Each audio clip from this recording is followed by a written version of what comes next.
I see those big, bright, shiny red trucks just a-trucking down the road. Those big, bright, shiny red trucks just a-looking for another load.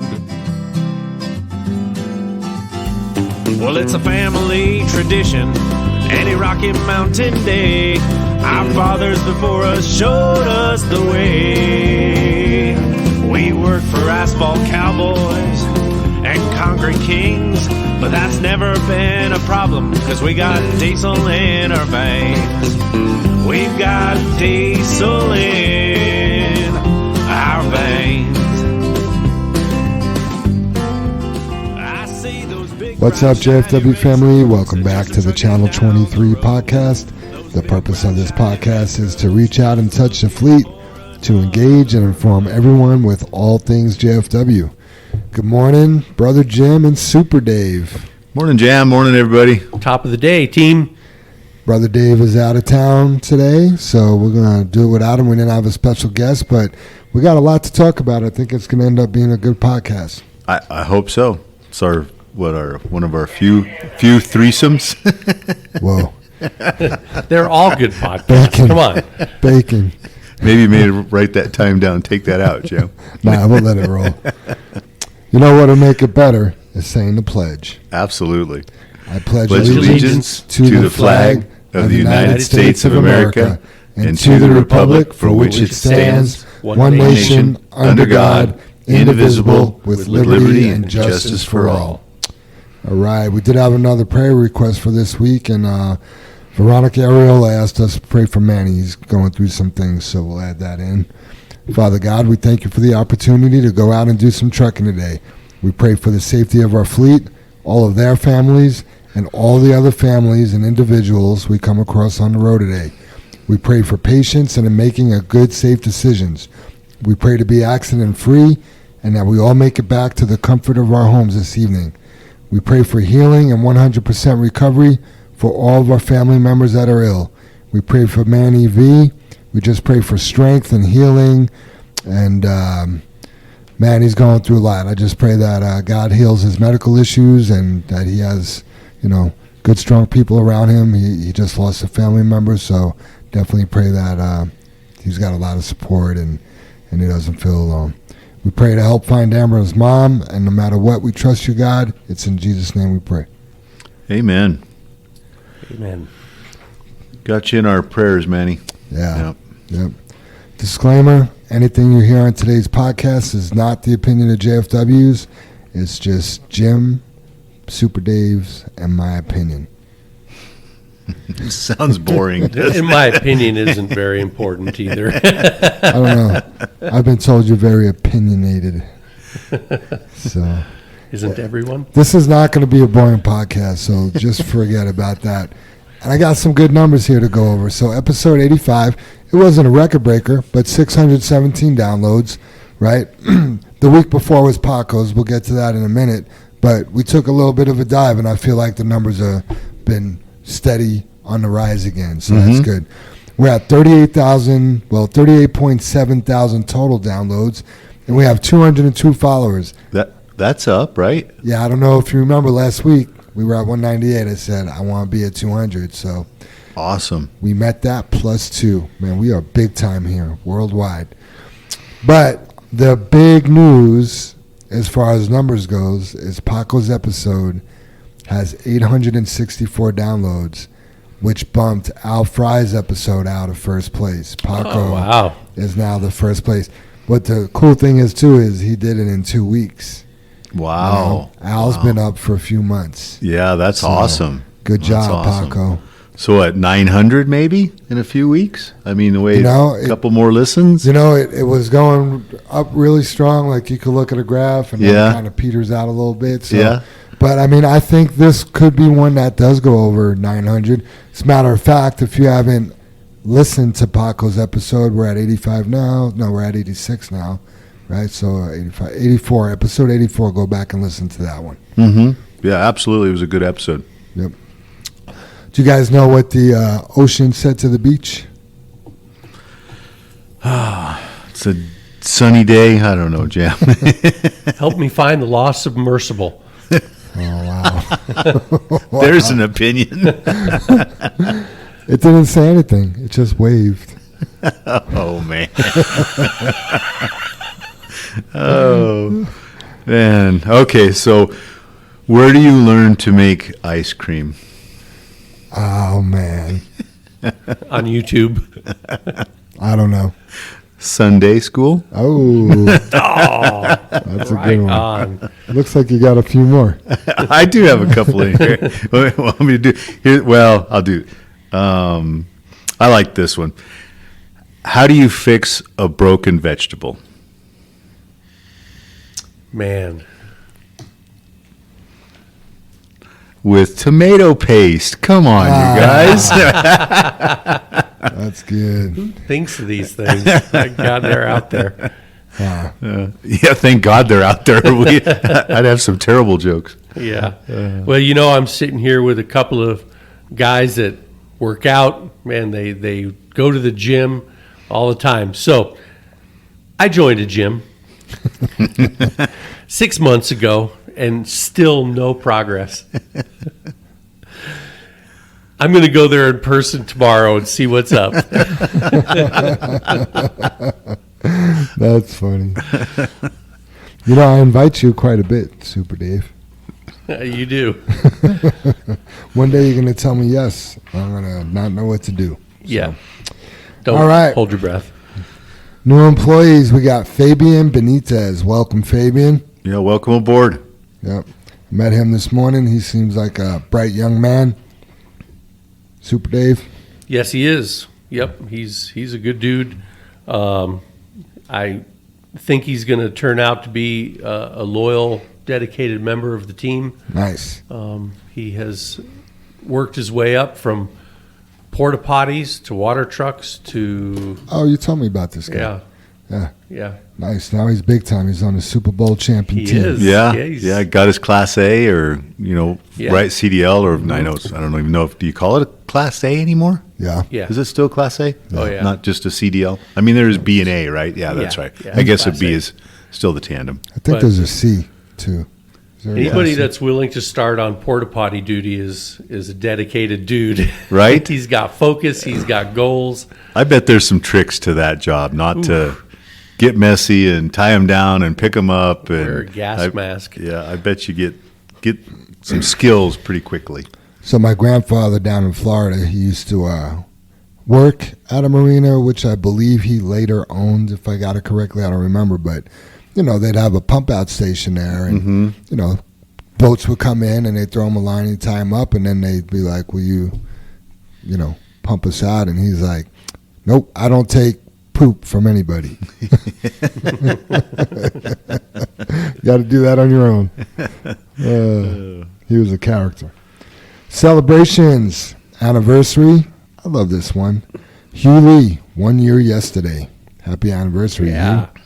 Yeah, I seen that one, Jam, and I guess I don't know, feel like I've fallen behind with a lot of the new guys and seeing people and stuff. But I've said hi to you and seen him a couple of times, but I cannot believe it's been a year he's been here. You said hi to me?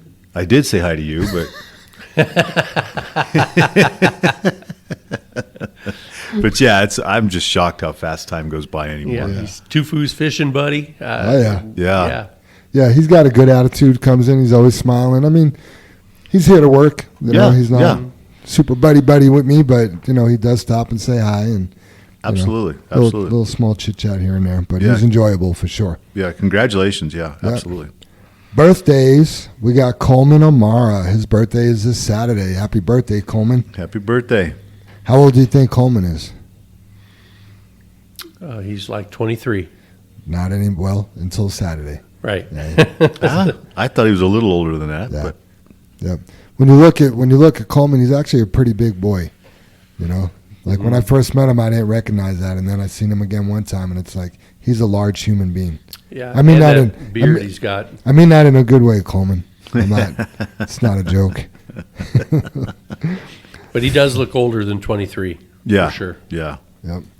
Family birthday celebrations. We got Isabella Murphy and Isley Colmenero. They both have birthdays this week, so that's Russ Murphy's daughter and Gabe's daughter. So happy birthday, ladies. Yeah, happy birthday. And they're both in their late teens, so, they're young women. I don't know how much time they got left in their houses and stuff like that, but they're... So 18, 19, is that? More like 17, and I want to say, 17 and 18 maybe. Yeah. Good years. Good. Yeah, definitely not 19 because they wouldn't be on a family birthday list. Oh, yeah, they age out. Yep, they age out, so... True. Those are the years that you get into trouble. At least I did. When I was 17, 18. Make some memories, I guess. I don't know. Good or bad. Yeah, 17, I was knucklehead. Well, I was a knucklehead when I was 40. But 17, 18, 19, I joined the Coast Guard. I started steering the ship straight for a little bit, and then I got hit with a storm. I drove right into it. So, anyway, shout-outs. Brother Dave gave this one. He heard from Kurt Krim. Kurt Krim, he is part of CMEX. Is that Arcosa? CMEX. Yeah. CMEX. Yeah, CMEX, yep. And he loves JFW and our drivers. He says Dale is great. The trucks are clean inside and out. And JFW is the most professional company they deal with, and that we are rock stars. So that's awesome. When we hear something like that from a customer, that just warms us up. Yeah, and he's been a tough customer.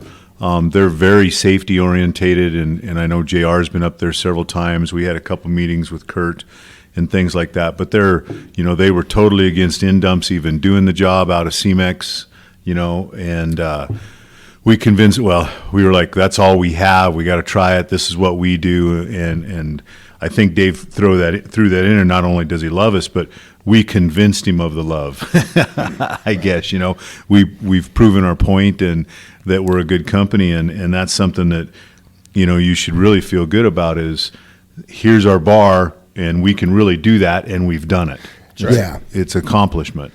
Yeah, and finding, it's kind of like we say, you want to stick out, just do the right thing. Yeah, absolutely. When you meet somebody or a business and they do what they said they were going to do, I mean, it's almost a relief because it stands out. There's just so many businesses and people out there, they say they're going to do something and it doesn't get done. Yep, we could do it with end dumps and then you can't do it, or you lay one over, or, we're unprofessional. But to hear that we're the best, I mean, that just makes it great. Yes. Well, it makes me feel good that we've actually fulfilled our perception out there. These people look at us from the outside, and then when we come in and do the job, we're that good. We are that what their perception was. I guess I'm stumbling over my tongue. But absolutely, Dave. You say it in the interviews, Dave. When you're interviewing somebody, you sell them a bill of goods, do you call it? That's what I say, yeah. But then we, the drivers and, the Everybody. company, we got to make good on that bill of goods. Right. We got to fulfill that. Mm-hmm. You can't sit there and tell a driver we got the best company culture. Right. And then he gets here and everybody treats him like. Yeah, we're not going to be a lemon. You buy a car and it turns out to be a lemon. It's not good. But we run into those drivers a lot where they've had that experience where they've been told that they're about to work for the best company ever, and then they're not. So they're a little skeptical when they get here.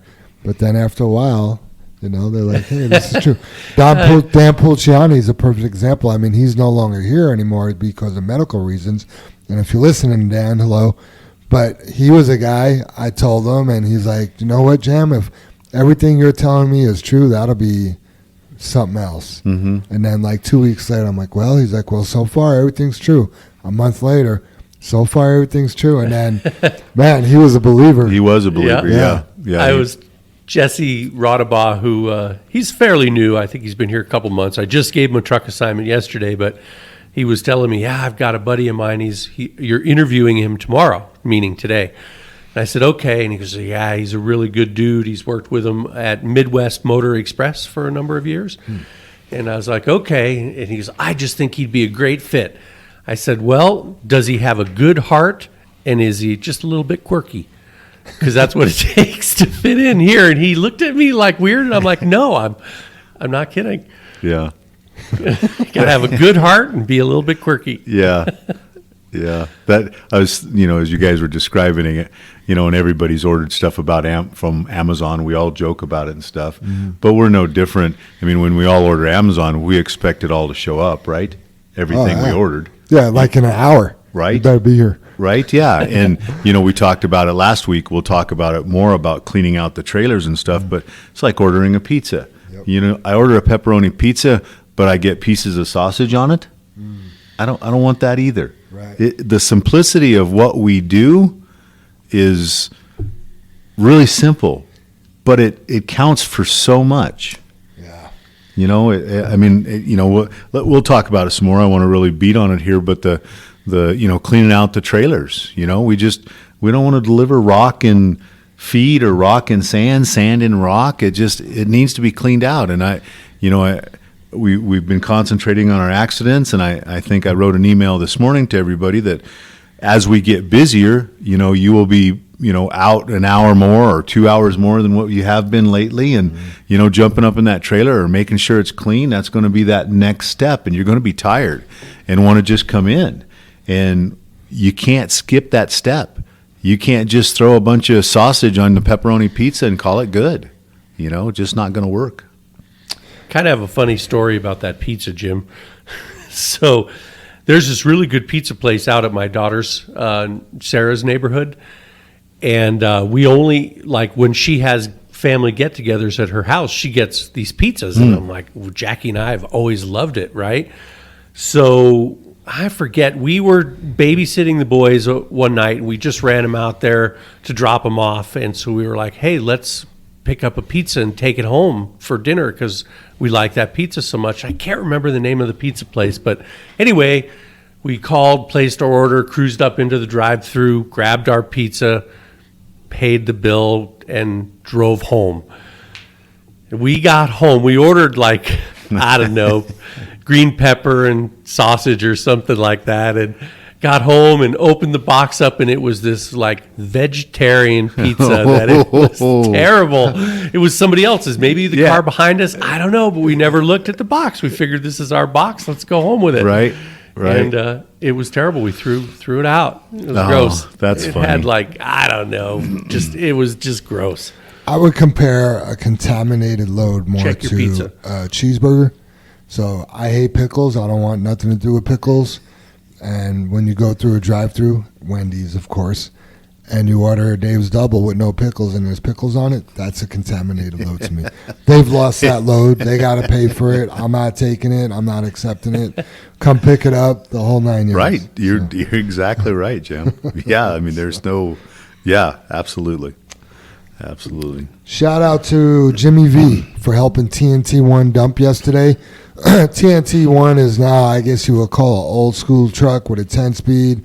The letters and stuff are kind of worn off, the switches, and if you've never dumped in TNT1, you might have to throw a couple buttons before you actually get that box to go in there. But Jimmy V was up there and he helped that driver. But also, I want to give a shout out. You're talking about a good heart, Super Dave. I want to give a shout out to Jimmy V. He called me last week, said he witnessed an accident. He thinks our cameras caught it. If I could try to pull the video, he pulled over down the road from the accident. Sure enough, I pulled the video up, and this car made an illegal left turn where it was he was being blocked by let's say they were going, I'm making this direction up, but let's say Jimmy was going northbound and the cars were going southbound in the opposite direction. Well, a car in the northbound lane from the right made a left, kind of like the accident we had yesterday. Mm-hmm. The cars in the southbound lane and the left turn lane are blocking that car. Anyway, this car comes through and gets T-boned.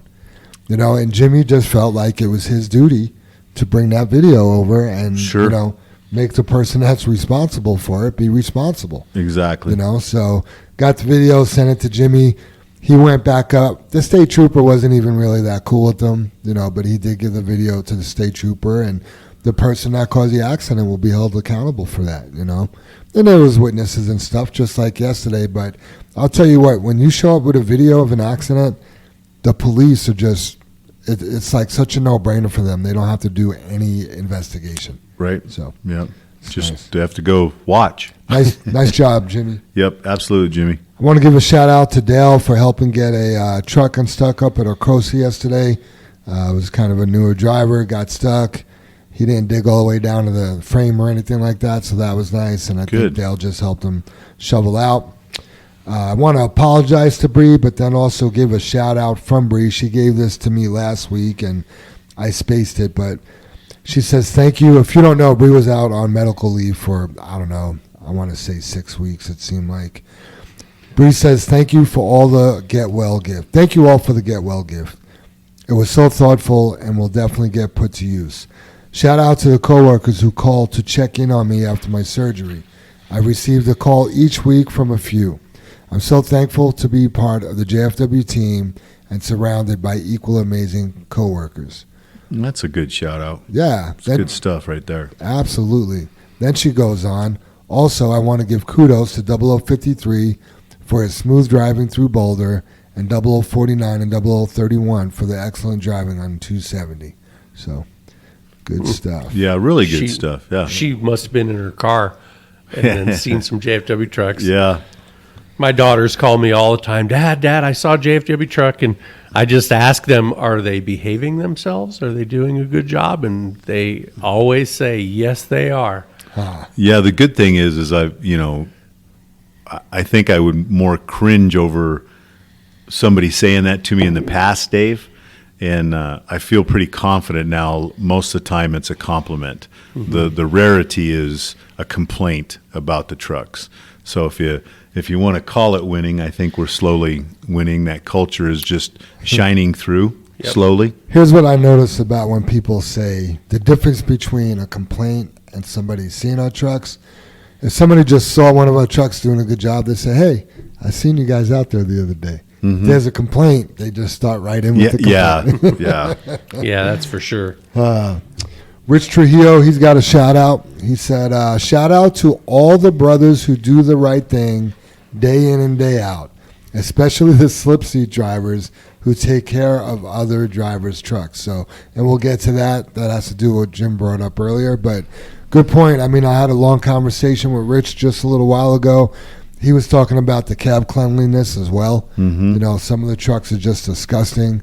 You know, and then some of them are really nice. But the thing is they're all the same. They're all pretty much the same age. They should all be amazing. Yeah. You know, you shouldn't feel dirty in any of the trucks. No, so people need to take better care of their stuff. And that's always been something, a division in a truck, how one truck just gets neglected so badly. You know? Yeah. Everybody has a different gauge. And what is fine for one person is filthy for another person. Yeah, so true. So true. I want to tell those people, do you think you're at home or some other filthy place? Never mind. Bacon. Nick Purcell, he wants to give a shout out to Edward, Ricky, and the rest of everyone who tried to help me out last week up at Fairplay with my tire issues. Even though we were unable to fix the situation, the fact that they try to help shows where their heart is at. Man, that word heart keeps coming up. Yes, sir. Good stuff. Yeah, I probably can't repeat it well, but I seen a deal on, people expect you to have a big heart, or some people are so big-hearted, but along with that big heart, you have to expect big emotions, big anger, big love. Yeah, big go hand in hand. Huh? Right. You want everybody to have a big heart, but there's a lot that goes with that. So it was an interesting take on it. My last shout out is from Eric Burnham. Man, here we go. Jam, I want to give a shout out to the mechanics on the podcast. This shout out goes out to the JFW mechanics, aka the doctors, from 0081, Eric, and the Redzilla. I want to personally thank Chris, Mikey, Little John, and every other doctor that looked at Redzilla as she was in major distress. For the last 2 weeks, my marriage with her has been in turmoil. As she flashes her dash signals, attempted to rebel against the cause, putting us to the point where we even sought marriage counseling, but no avail. I wanted the pedal to the floor, and she wanted me out the door. Finally, the doctors, probably as sick of us calling in, heard the Mayday signals, and in their busy schedule requested our presence. The doctors went to work, and within hours our marriage was repaired.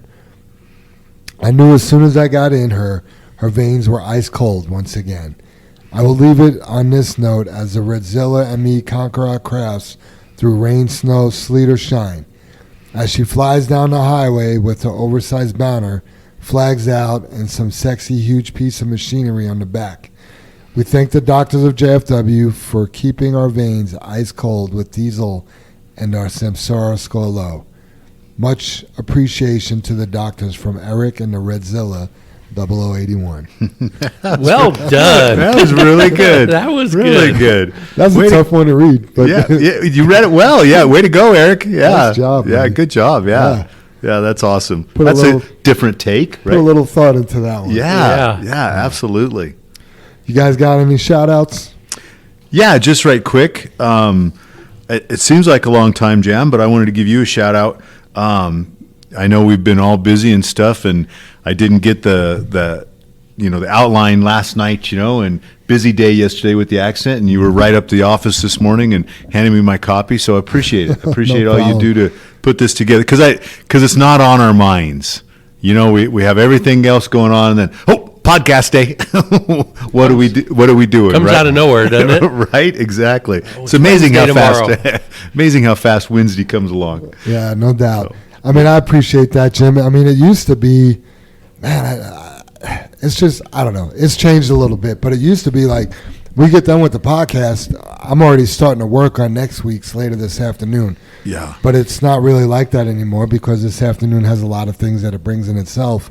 If we have a guest outside of JFW, Brother Dave's really good about, you're going to have it out on Friday for our guest, so there's some pressure there. Sure. But then, when it's just the three of us or the four of us, it kind of gets put to the end. But really, I mean, it is a work in progress, and I should work on it all week because people send me things all week, and that's the best time to do it is when it's fresh. Yeah, that's just like you're saying. That's just tough, and I recognize that, and I think we've gotten better. 86 episodes here. Right. It's a little easier to talk about our stuff, and Yep. the mistakes. I know you don't spend as much time editing it as you used to, but no, it's good. So I appreciate it, and I hope.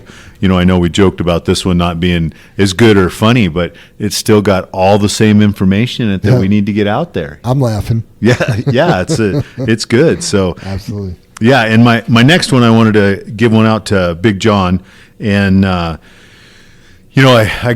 got to be honest, he's pretty quick with the mic. We make an announcement, and Big John's on the radio. Hey, you got out, Right. and it's the same thing. He's the only one. Right, that does it's the that. same thing all the time, but I have to give him kudos because on the handheld sometimes they don't get out and you hear crickets, and John always answers, and then I think, well, hopefully he's helping somebody go, well, the shop must have said something, or the office said something, or dispatch said something, somebody said something. John just said, hey, you got out, maybe I should turn it up, maybe I should be listening, things like that. So shout out for John for always being involved in the company. Smallest announcement, hey, he's letting you know you got out. So thanks, John, appreciate that. Yeah.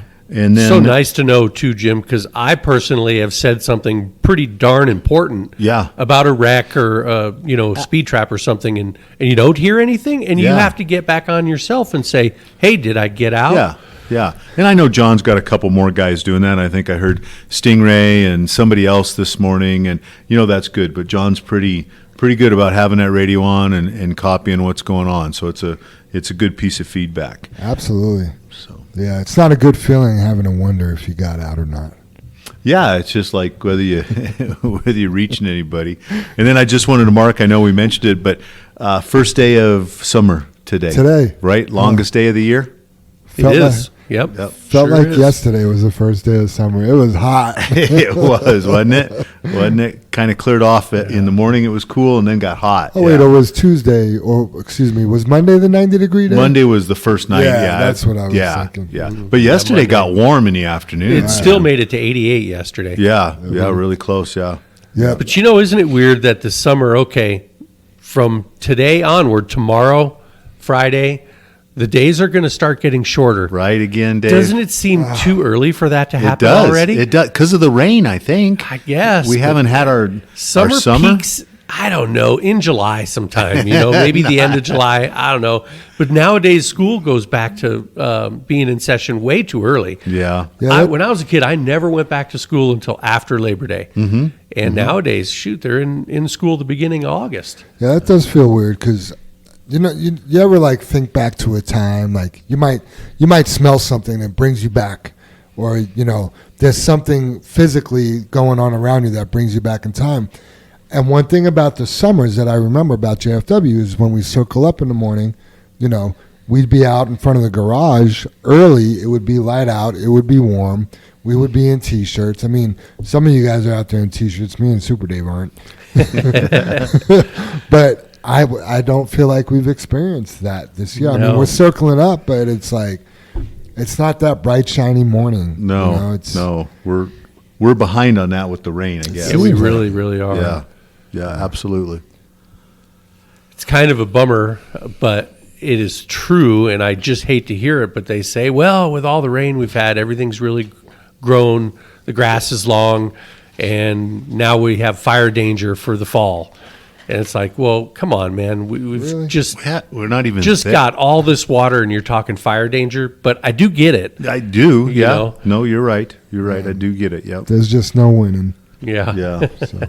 Any other shout-outs, Jim? No, that's good. I think I got it. Okay, Soup, you got any shout-outs? Oh, that's something I should take notes on all week long because there's things that happen all week that are worthy, and I don't have any notes with me today. So, Okay. Well, let's get into the discussion. I got a list of housekeeping items here. Number one on the list, the white LEDs, and we're talking about the headlights, they're a no-go, right? If you got white LEDs for headlights, they are not legal in a commercial vehicle. it's not the headlights, Jim. Well, I said it wrong. The amber lights on turn signals. The guys are putting in LEDs that are white until you turn the blinker on, and then it goes amber. Got it. And DOT regulations, the turn signal lights or the running lights, I guess I should say, clearance lights should always be amber. Gotcha. Yeah, any clearance light, you got front is amber, rear is red. Yeah. And when you're violating that just leaves yourself open for a conversation. You know, will you get by for a year or so? Could be. But, guys, it's just about, that defendability. You just don't know what's going to go on. We're the size of company we are. Yep. If you have to change a marker and it doesn't match the other side, they need to match. And then also you can't run that white amber, just like Jam brought up. You can't run that color white to the front. It has to be amber, has to, obviously, even if it's white and turns amber for the turn signal, the marker side of it is illegal. That is not right. And it's just a good way for people to pick on you. Yep. Whether they do or don't. I think JFW gets a lot of passes. Yeah, and it's a little bit of a bummer because the guys that are going out, they're spending their own money to make their truck the way they want it. Yeah, fancy and custom. Yeah, so kudos for that. Thank you for being engaged and wanting to make your truck, important to you and feel good driving it. Unfortunately, there are regulations that we got to abide by. Yeah, who doesn't want to be an individual? I totally get that. Yep. Some of the guys have done a few different things to the truck that's fine, but as far as something that's the DOT regulations, we can't mess with that. And Jam, you're not totally wrong on the headlights because a couple of guys have changed out to the brighter headlights and stuff, the white, and that is also illegal too. I mean, they sell it, and we probably won't get busted and stuff, but so many of the trucks now, or even some of the cars, when you change out the headlights, man, is it irritating to have somebody follow you. Yeah. And I get it. Who doesn't want to see it? It's remarkable on the road, but when you can, use your bright lights. What about that blue color we're seeing? Yeah, that's absolutely not. Or pink. I've seen pink ones too. Yeah, and I think that blue, there's a spectrum on it. Is anybody going to probably check? No, you're just irritating. Right. I mean, that's all it is. On the flip side, we'll have guys that don't know that their marker lights are out. So yeah. kudos to the guys putting the white ones in, but do us a favor and put the amber ones back in. We like the middle of the road. We like them working and then working properly. Can we Right. just And can the we right just- color. Yeah, stay in the middle. All right, next on the list from Mikey, we got some guys turning too sharp, and that's damaging the hydraulic hose. Probably the fitting is what he's referring to. The hoses are probably pulling out of the fittings. Yeah. Yeah. Well, yeah, so they're pressed in, so you have your butterfly fitting that you screw on, but then, of course, there's a metal collar, and the hoses are breaking right at that little collar where they're pressed together. Absolutely. And I don't feel like we've mentioned this for a long time, the turning, and I think we really went through a rash of it when we got the Kenworths and stuff and the newer trucks. But, again, technology is good and all that kind of stuff, and they've given the trucks the ability to turn really sharp compared to how they used to. I mean, some of the old Pete's and the Kenworths on Super Dave, some of the trucks you used to drive, Jam, to get in, road trucks just don't turn. No. They were set up not to turn. Right. And ours are, whether they're setting the locks on them or not, or the construction model or the capability of the power steering, you can turn the truck sharp, and that's what we're asking. But I think too, Super Dave and Jam, what do you guys think? I think some of that damage is happening when you're not a very good backer upper and you jackknife that trailer, or you pull forward and you decide to back up and jackknife the trailer and puts a really good bend on that. The first 6 inches, maybe 4 inches right out of that collar, like Super Dave mentioned, it gets cracked, and that's where it breaks because you continually flex it, and then pretty soon it's a weak spot. The cords are broke inside of the steel cords, and we pop that. So, again, it's all about doing the job, and, can you turn sharp? Is the truck capable of turning sharp? Yes. Do you need to? No, that's a better driver. That's somebody that's protecting their airlines, their electrical cord, their tarp cord, their hydraulic cord. It's about how long you can make that truck run before you have trouble with it. And, obviously we're going to have a conversation about slip seating here too, but no matter whose truck you drive, you can make it better for yourself because you might be in that truck 6 weeks later and everybody's, turned really sharp and messed up the hydraulic hose. It's truly, the last few weeks and where we're at, it's truly so much about how we set things up for us and for people in the future. Yeah, definitely use that back window too, or look out. If you're turning that sharp, you won't see it in your back window actually, but look in the mirrors. If that pogo stick is bending and those lines are just super tight, you're turning too sharp. The pogo stick's going to bend a little bit, but to the point where the lines are tightened, you got to back off. Yep, absolutely. Yeah, and if you've ever been out on a job or been driving down the road and had one of those air lines spring leak, you're out of service. Yeah, you're done. Yep, absolutely. All right, backing skills. So, at the end of the day, when all the trucks are coming in, there's quite a bit of people on the leadership team standing outside. Mikey's out there sometimes, and some people are having a little bit of trouble backing up. So I think we got a backing skills course being set up at Yard 23. Yeah, I think we right? had one, but it was over where it's gotten so wet, right? And then we were going to pick someplace else. But there's lots of places to back up over there. I know we used to do it here. We used to back into the red lot, right? Yeah, yeah, we go from, I think they call it the Brenda Challenge because... That's what, Brenda lives on here at JFW. Right, so you back up from one of the garage bays, through the red lot, down the alley, around the south side, along that fence into a double 52 spot. 52 spot, yeah. So, with no pull-up. With no pull-ups. Yep. But... while you're practicing, it's okay to pull up. It's always okay to pull up. You just Absolutely. So the no pull-ups was for money. We were doing the backup challenge, and I think was it $100? I think it was, yeah. Was it $100? Yeah. I think it was $100. Yeah, because it's pretty difficult to one shot that. I'm telling you, I got to tell you the story about Brenda though. So it was a young lady that hired on here a number of years back. She cut her teeth driving a mixer truck for her dad. Her dad ran, I think he had like 4 or 5 mixer trucks. But anyway, she had trouble with the semi, and Brother Dave came up with the idea, listen, you need some practice. We're going to pull this truck up right in front of the middle bay door, and you've got to do the serpentine through the gate, back around the row of trailers and into the other yard. And he gave her a challenge to do it 5 times every night for a week. And my hat went off to her because I don't think her truck had air conditioning. It was broken at the time, and it was 100 degrees. It was hot, and she did it every day, 5 times. And guess what? She became really good at backing up. Right. Yep. Yeah, that's something I want to mention. The Brenda challenge. The Brenda challenge. The reason we're bringing up backing skills is, like Jam said, a lot of us are standing out and see you guys back into your parking places. That's where the amazement kind of kicks in for us, because you back up every load, right? Every single load. Every single load. Every load. We run end dumps here. You got to dump them out. If you pick one up, you got to put it down somewhere. Right, guys? So I'm like, that's where the amazement is. Like, you can barely get in your spot. So how difficult is your day when you can't back up? And maybe the 5 loads you dumped isn't enough practice. Take some time and practice.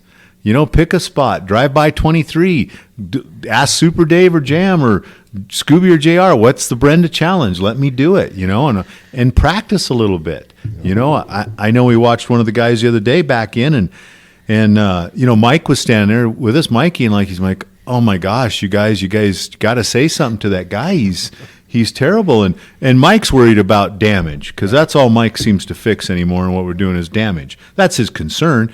And the guy got out of the truck and got a big smile on his face. How are you guys doing? And we all ask about the guy, and everybody's like, oh, yeah, he's a good guy. Good guy. Yeah. But we're like, oh, you can't back up, though. So there's a step of your skill, And, yeah, if you're struggling backing up, take some time and practice. Yeah, don't be embarrassed. No. We've all had trouble backing. And there's days you may back up great all day and get to the yard and not be able to park the truck. Yeah, it is funny how that works. Yeah. Honestly, some days you can nail it first shot. Yep. And other days, the same backup you've got to pull forward 5 times. Yeah. You're like, what the heck? I had a good night's sleep. I'm, had a good breakfast. I'm in great shape. How come I can't back up? But I'm the king of pull-ups. I pull up and I pull one up. thing is, too, though, you guys got to get used to the short trailers and the long wheelbase tractors. The dynamics are different. From if you came from running a 53-foot trailer, it's going to back up way different, and you've got to adjust. You got to turn your steering wheel sooner before the trailer gets too far away from you. Yep. No, it's different, Dave. It's totally different.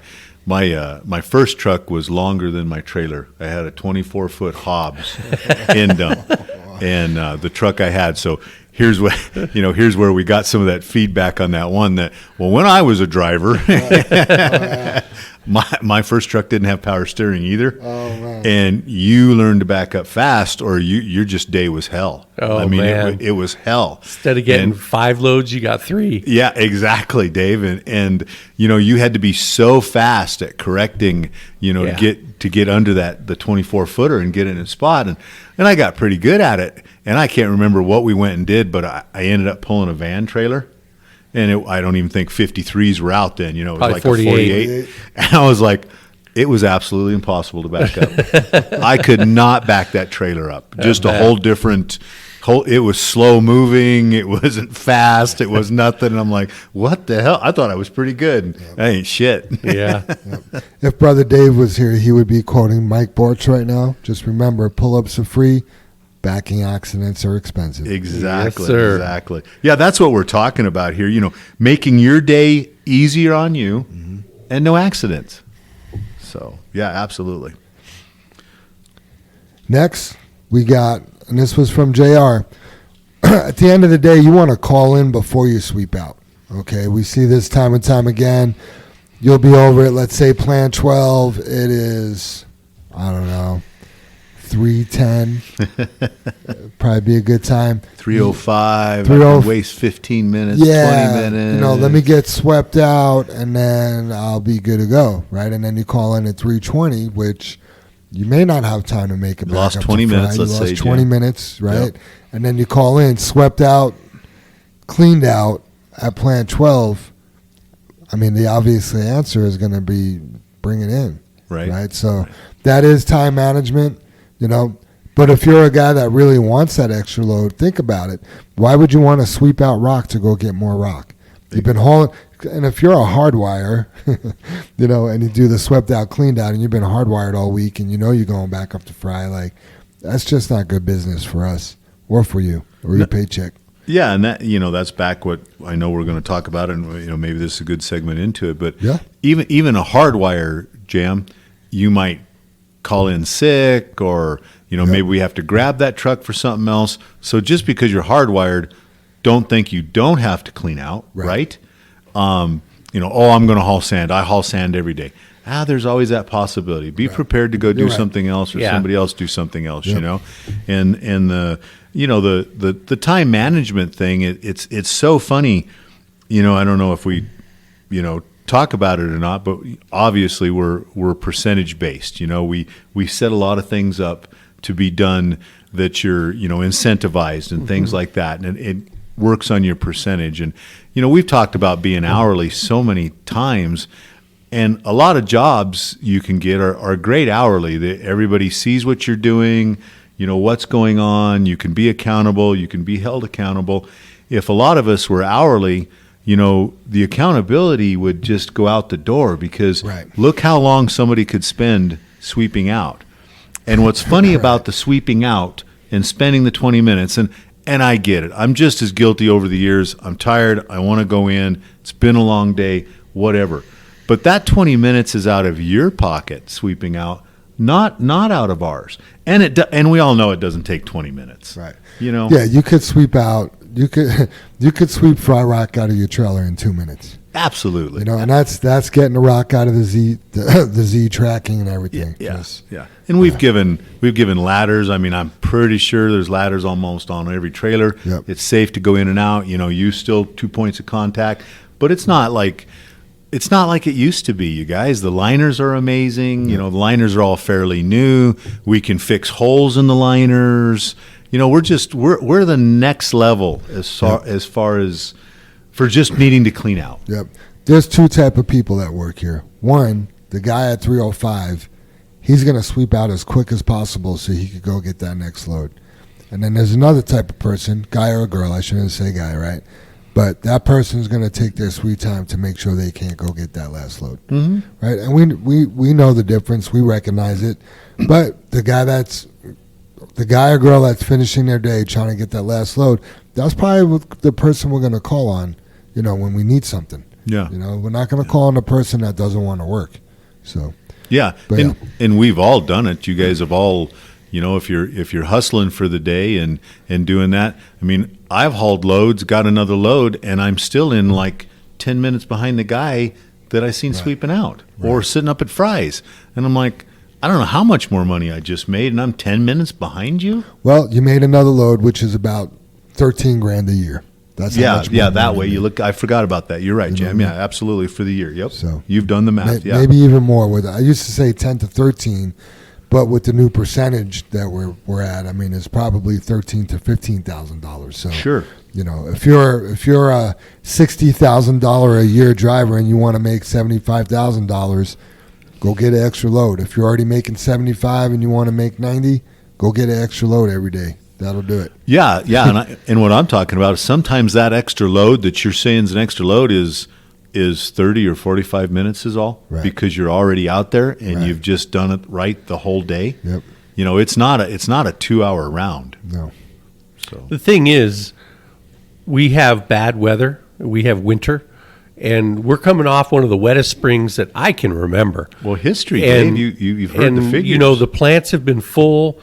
We have 102 trucks running every day, and we have the ability to haul some material, buddy. I'll tell you what. Mm-hmm. And now it was 90 degrees the other day. These job sites are drying out. These contractors are saying, we got to go. We've got some ground to catch up. Absolutely. And now is your opportunity to catch up as well.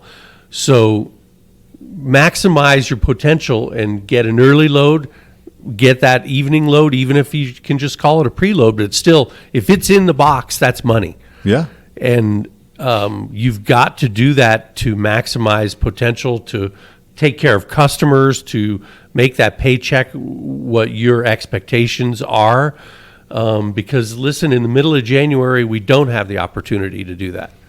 Yeah, and that could be, I could say it's like the next 60 days, 90 days, however you want to look at it. That sounds like a long time to get caught up if there's a backlog here, which there has to be a backlog, but that's like 6 weeks, 8 weeks if you drop it like that, and that's nothing. But to be, I still think we have, even myself, and as you get older, you can see that. But it's looking into the future, Super Dave, of being able to, hey, I got 6-8 weeks where we're going to be really busy. I'm going to grab this stuff, make January okay for me. But to look into the future, it's like, cleaning out the trailer. Okay, that sets it up either for myself or for another person. And back to joke about it, putting up the shopping cart. That Same thing. Somebody might walk in that's, got a disability, is older, I don't know, however many reasons, just is having a bad day. And what if there's no carts in the store? But what if there is that cart up in the store? They can grab their cart, they can do their thing. You've just made their day better. Right. So but the ability, especially younger myself, and I'm blaming it on myself as being younger, that ability to look farther into the future is very hard, I think. And it go, for your kids, for your marriage, for your financial future, for your wellness, that's tough. Mm-hmm. Yeah. So once again, call in before you sweep out. Please. Right? This way you're ready to go, help efficient. the team out, be efficient. Just be efficient. Mm-hmm. Next on the list is ghosting. One of you guys want to take that? What is ghosting? I've never heard of that before. I think that's where you possibly see ghosts in the hallway. Yeah, is that like a haunted house? We're so funny. Now you see it, now you don't. That's ghosting. Now you see him or her, now you don't. That's ghosting. Yeah. Isn't that a movie? The, what was it called? The Mystery in the Museum or something like that. I don't know. Maybe. No, I know what ghosting is. I'm a victim of it. All the time, Dave, right? Yes. You probably get kicked every day. You've gotten ghosted more than Casper the Friendly Ghost. Yep. And that's, I can't say it's a pandemic thing, but it's a Gen Z thing maybe? I don't know, but it's relatively new. It's people's lack of personal interaction in this generation. They feel it's okay to just not show up, or if they're not interested in a job, they stop showing up, or if their schedule changes and they don't want to come in for that interview, they just don't show up. If they quit, they stop coming in. Yeah. And I know it is more prevalent in the newer generations, but there's guys from my generation doing it. I see it. It's because they've assimilated to the new societal norms. Well, again, is it that, or I'll go there, is it the laziness? That is the easy way to do it, and you see a group of people doing it, like the newer generation, if you want to call that, because until the last, like you're saying, Dave, 5 years, I've never heard of ghosting. What's ghosting? Right. You know what I mean? So somebody's created it, and it's the I would say it's the newer generation. They've created the term. Right? Yeah, they created the term. But then other people see it, and they're like, well, that was easy. I'll just do that. I'll even go a step further, Jim. It's people's disregard for other people. Mm-hmm. Yeah. But it's and all about me. Yeah, you could lead that into, not on the same level, but school shootings, just the disregard for life, period, Dave. Yeah. Yep. I had 2 interviews scheduled yesterday. The first one, which was a weird one. I usually don't do interviews at 7 a.m., but he had to make it that early based on his schedule. And I was like, okay, great. So I had to get my interview room set up early and everything, and he ghosted me. The second interview was also, it didn't happen, but the dude was cool. He canceled it via text. And I was like, thank you very much. Yeah, if you're afraid of talking, just text. At It's least so at least easy. text. My God, instant. Yeah. At least we'll go, oh, that sucks, or be upset. They did that, they canceled, but at least Right.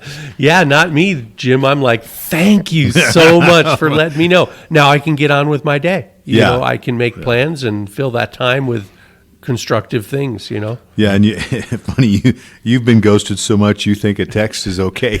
You bet it is. Yeah. Like it's a great thing. We're painting a pretty ugly picture, but what's our number right now, Dave? Are we plus?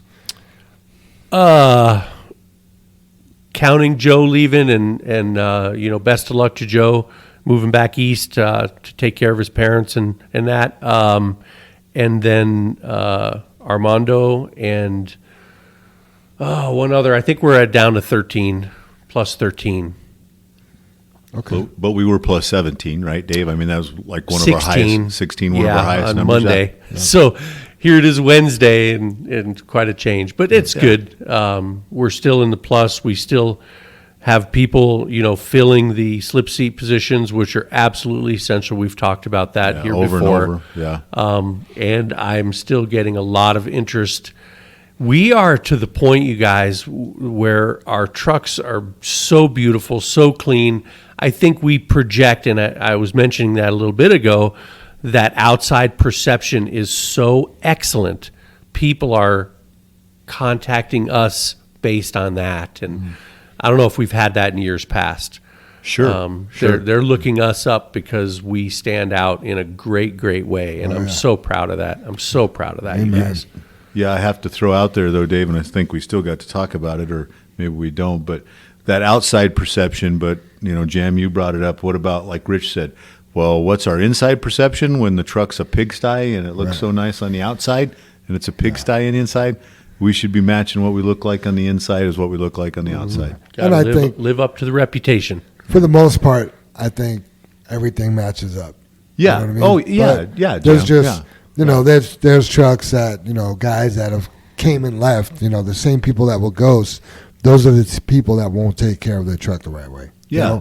They don't have the energy to communicate, let alone keep something clean. Absolutely, absolutely. you know. Yeah, and I think, we did that survey and a lot of that stuff, and I got fired up on some of the survey, questions, because I like I said, I take it personally, and I told you the other day on our introduction when it was, just our opinions. I can't remember what I said about it was the classic. open mind. I need to write that down and re-say it. Is, we're here saying the same thing week after week, and this was a fairly new way to get some of the message across. Simplest way to reach our drivers or whoever, our listeners, future drivers, however.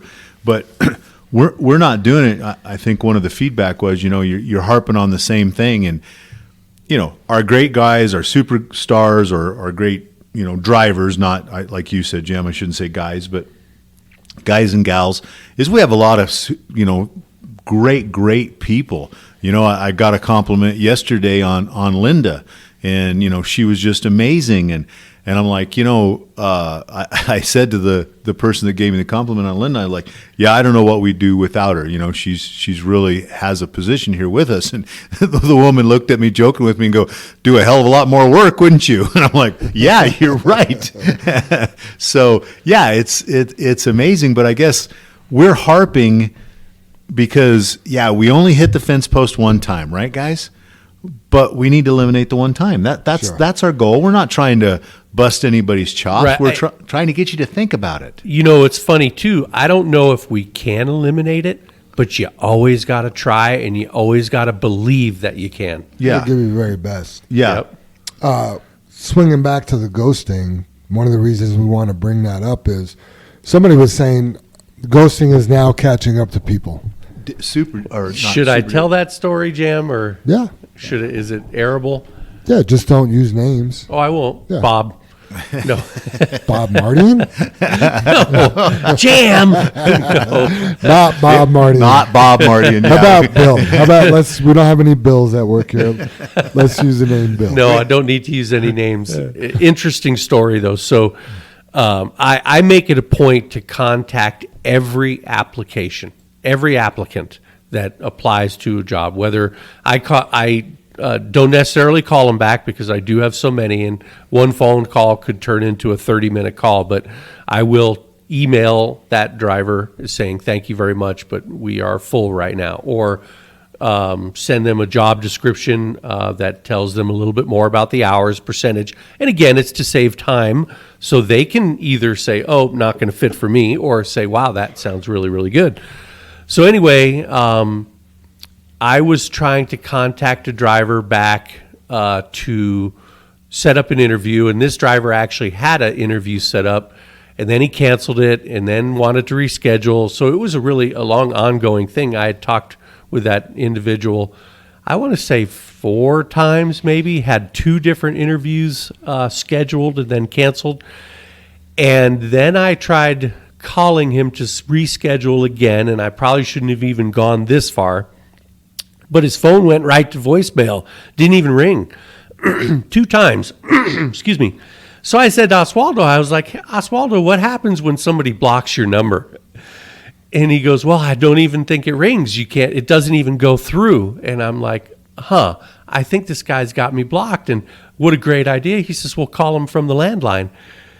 And I was like, okay, great idea. So I gave him a phone call from the phone on the desk, and he picked right up and said, hello. Wow. Within 2 minutes.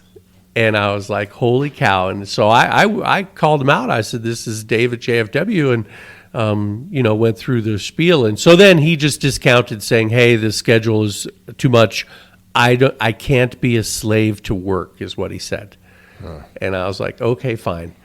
And so anyway, I take very good notes of every interview, of every application. And this happened last year, I want to say. Either that or maybe early this year, but I think it was in 2022.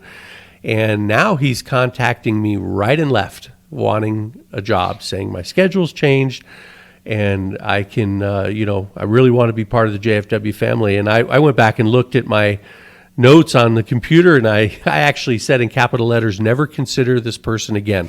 Wow. Because I got tired of the runaround, and it just was like, it was terrible. I know you know how, Dave, and I know you use your cell phone, but did you block his number? No. That's funny. I mean, something else that Eye happened. for an eye. Something else that happened recently is we had a guy ghost us, and then he applied at Brandon. Yeah. You know, and I mean, how do you think word gets around between Brandon and us? Yeah, I think it was Brother Dave that brought it up, that he'd heard, either LinkedIn or something. There was an article on it that a lot of the stuff that because we have mechanics from, not us, but in the industry, mechanics go from job to job to job, and when you work for Kenworth or Peterbilt or Mack or whatever, you get that reputation. Right. Same with the driver, and it's caught up with that one driver that went and applied at Brandon. Mm-hmm. And the information he put down is that he still worked for us. Right. Was the really scary thing. Oh, yeah. We had another incident. Maybe he's still here and he's just a ghost. Maybe. We can't see him.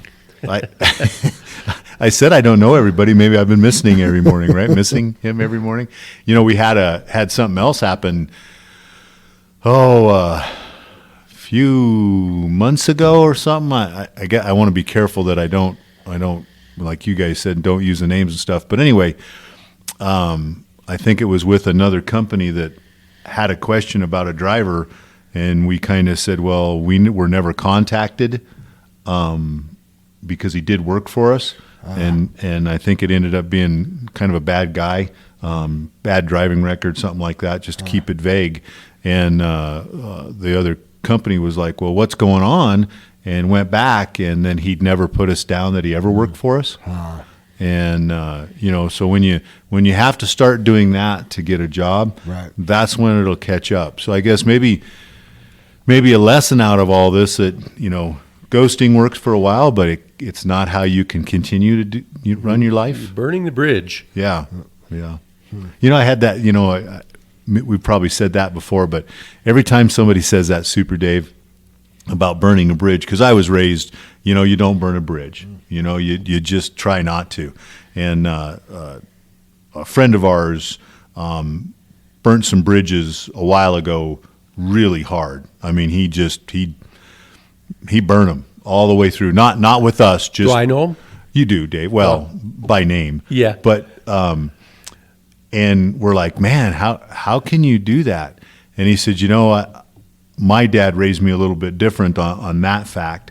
Is that when you burn a bridge, that means you can never go backwards. You can only go forward. I know who you're talking about. and you know what? I guess an interesting way to look at it, that then you can't fall back. His dad was saying, you fall back to your old ways. That's the easy. You know how you can't do anything about your past, right. So you need to look forward. That's what his dad was teaching him about that. Mm-hmm. And do I agree with what he did? No, because it was burning. Yeah, I don't even agree with that advice, though, either. Yeah, That means you're not being respectful to people. Yeah, I disagree because for those who don't know, this is my second time that I worked at JFW, okay? If I burned a bridge the first time, I wouldn't be working here now, and I'm coming up on 5 years. You know what I mean? So I feel like I've had a good career here, and if I burnt that bridge, there would have been no coming back. Yeah, absolutely. Yeah, and I think more that not that you always want to fail forward, but at some point you just might need some help. Yeah, and that might be your new adventure because you're trying to move forward. Yeah, and people change and companies change. Oh yeah, you know what I mean. So yeah, maybe it didn't work out because of you the last time, or maybe it didn't work out because of us the last time. But you've changed and we've changed. Right. And what an amazing place to work, to burn bridge, because we've just had it happen. We've had, let's see, 1, 2, 3. I feel like we've had between 3 and 5 drivers come back in the last 12 months. Yeah, actually, there's a shout out for me. I was thinking about this yesterday. These guys that have come back in the last few months, outstanding. Yeah. Juan, Rich, Arturo, Omar, all of those guys, they are so happy to be back and fit right back in, and it's just a pleasure to work with all you guys. Thanks so much for being who you are. But there's been about 3 or 4 people that have tried to come back, and we'll vote on it, and they're getting a no. We don't want them back. True. Because of the way Bob. they left, or because Bob. Bill, you mean Bill? Because either the way they left or they ghosted us. You know what I mean? And it's just like, no, you can't come back and work here. Look at what you did the last time. Look at how you left. Yeah. Can we touch on that without getting in trouble, Jam? That a couple of the people that stand out are the people that have threatened other people. That's one case. It's the deepness of their, the anger, right. Their situation. And, we all talk, can a person change? Well, a person can change if they were forced by somebody to change, My question, anytime, because my saying, if you want to know what somebody's going to do, look at what they've done. Mm-hmm. But then you say, well, can a person change? Well, absolutely. But what have they done for themselves to change? I've changed, so I'm not saying people don't change, but you got to do something radical to change. You can't just be like, oh, yeah, I changed. Yeah, I think time can change a person. Yeah. Yeah, as you get older, time, life. Yeah. Yeah, because I agree with that, Jam. Myself, I try to work on myself all the time, or like we're all trying to work on JFW and stuff. And the only example that I find different than that, and it's always stuck in my head, is my grandfather drank, quite a bit. And back in 1975, his son, my Uncle Paul, was killed in a car crash by a drunk driver. Mm-hmm. And not that my grandpa ever drank and drove, but he drank. Right. And after his son was killed, he never drank. That's something radical that has happened in his life. Right. Yes. And it's not something he did. Right. It's just something that happened to you, and it's. I guess sometimes it's terrible to have that happen to change. Right. But maybe that's God working in a mysterious way. Who knows? Yep. Life's a mystery. It's like cleaning out your trailer. It's a mystery. It's like the ghosts. Yeah. They're mysteries. There are ghosts. All right, next on the list. Overweight permits are a privilege, not a right. So when you first come to JFW, you do not have the privilege of running heavy. We want to get to know you for 90 days and see what kind of driver you are before we say, okay, well, we don't know how you're going to haul 80,000 pounds around. Go haul 92,000, right? So we want to make sure you're not getting speed alerts. We want to make sure you're not following too close. We want to make sure you're looking out your back window when you're dumping, things like that. We want to make sure you're not distracted on the phone, because all of those things at 80,000 pounds are amplified at 92,000 pounds. So once you're here 90 days, typically, if we don't have, any problems with your safety record or score or, call-ins or stuff like that, you will earn your heavy permit. The heavy permits per state are good for 97,000 pounds, right? JFW's cut that off at 92,000 pounds because our trucks are light duty because they're lightweight. They don't weigh enough to be hauling 97,000 pounds around. Things break, right? The problem that we run into sometimes is we'll get somebody that's new. They haven't been here their 90 days. Well, they're taking over 85,000 down the interstate. Or we're getting a bunch of following too close alerts. That makes us uncomfortable. When we see you, following too close at 80,000 or 85,000, that doesn't make us feel comfortable. And it takes longer to stop at 92,000. So things like that. So it's a privilege. It's not a right. You can't be upset if you don't get your permit because your driving habits are not safe. We want you to be a good, safe driver, and then you will earn that permit. Yeah, you're spot on, Jam. And I guess I want to do some history on that a little bit so maybe it makes sense to people, because to me, I personally know that overweight permit was not made for us. It was never designed. It was never passed or anything like that for a gravel truck to use. Okay, and I'm 99% sure. Maybe somebody can do some history on it or something, or look it up. But the milk company, the Dairymen's Association, they're the ones that lobbied our state for it because of our dairy business here in Colorado, and that was part of, wanting to haul more milk. I think spoiling milk, cleaning out their trailers, the distance they were hauling. They're allowed on the secondaries, not interstate, just like we are. Right. There was a lot of thought that went into it to make it better for the company, but also for the public. They lobbied to get that.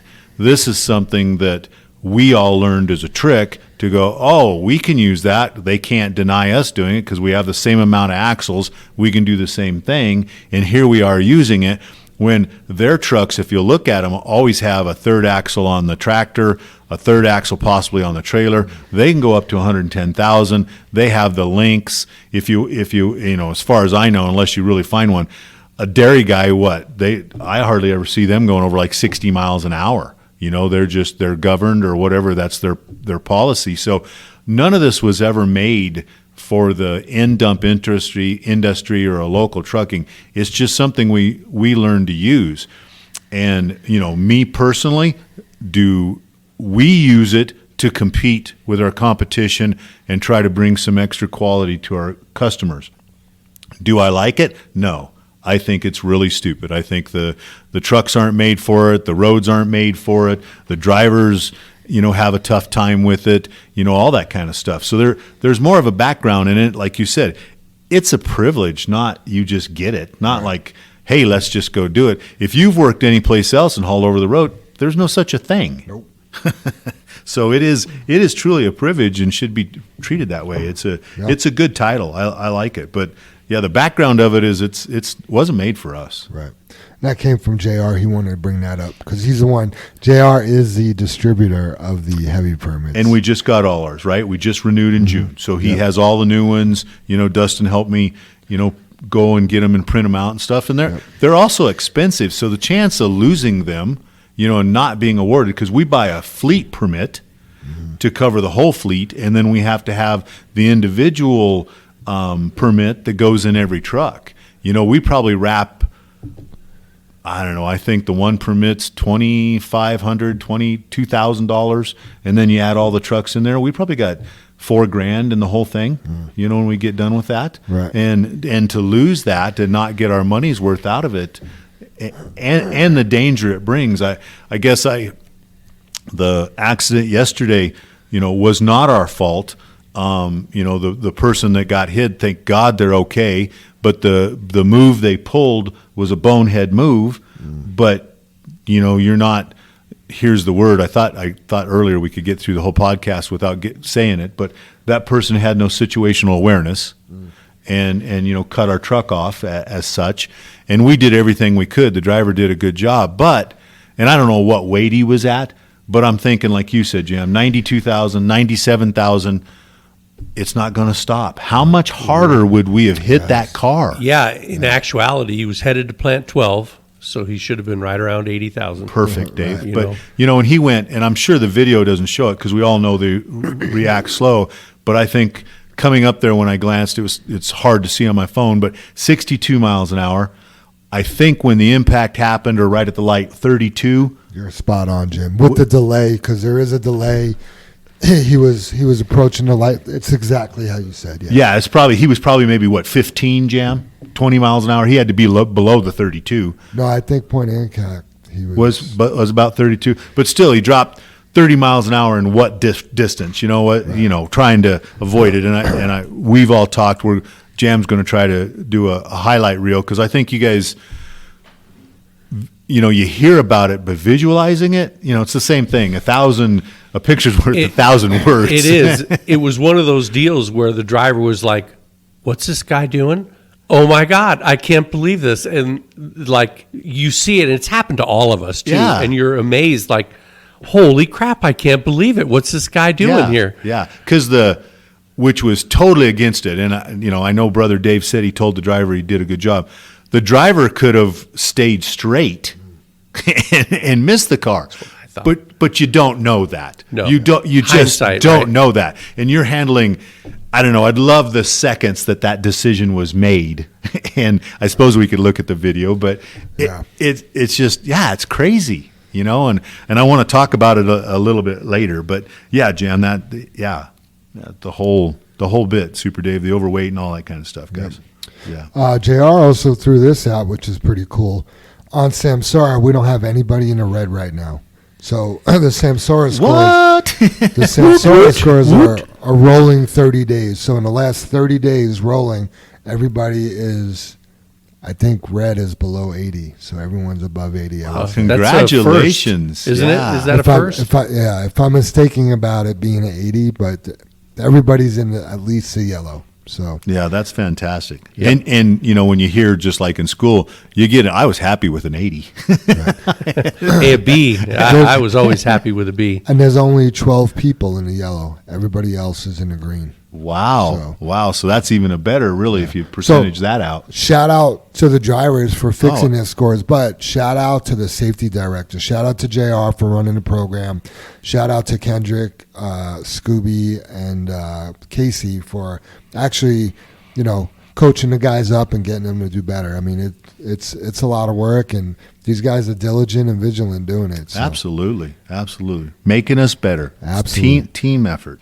Mm-hmm. So true. One thing that also happened this morning, the driver wants me to throw his name out there. I just don't see the benefit to that. But we had a driver dump in the wrong bin up at one of the Coors dairies. Yeah, Lost Creek, yeah. So that's just being in a rush and not checking, right? We need to check where we're dumping our loads. I sent an email out or a Paycom announcement. I don't know if it was yesterday or the day before, but with us getting busier, there's more things that go wrong. And we need to really dot our I's and cross our T's and make sure we're doing things the JFW way, right? When you make a quick decision to dump a load in the wrong spot, man, you just can't take that back so quickly. It takes work. And granted, there's probably a loader that can move it.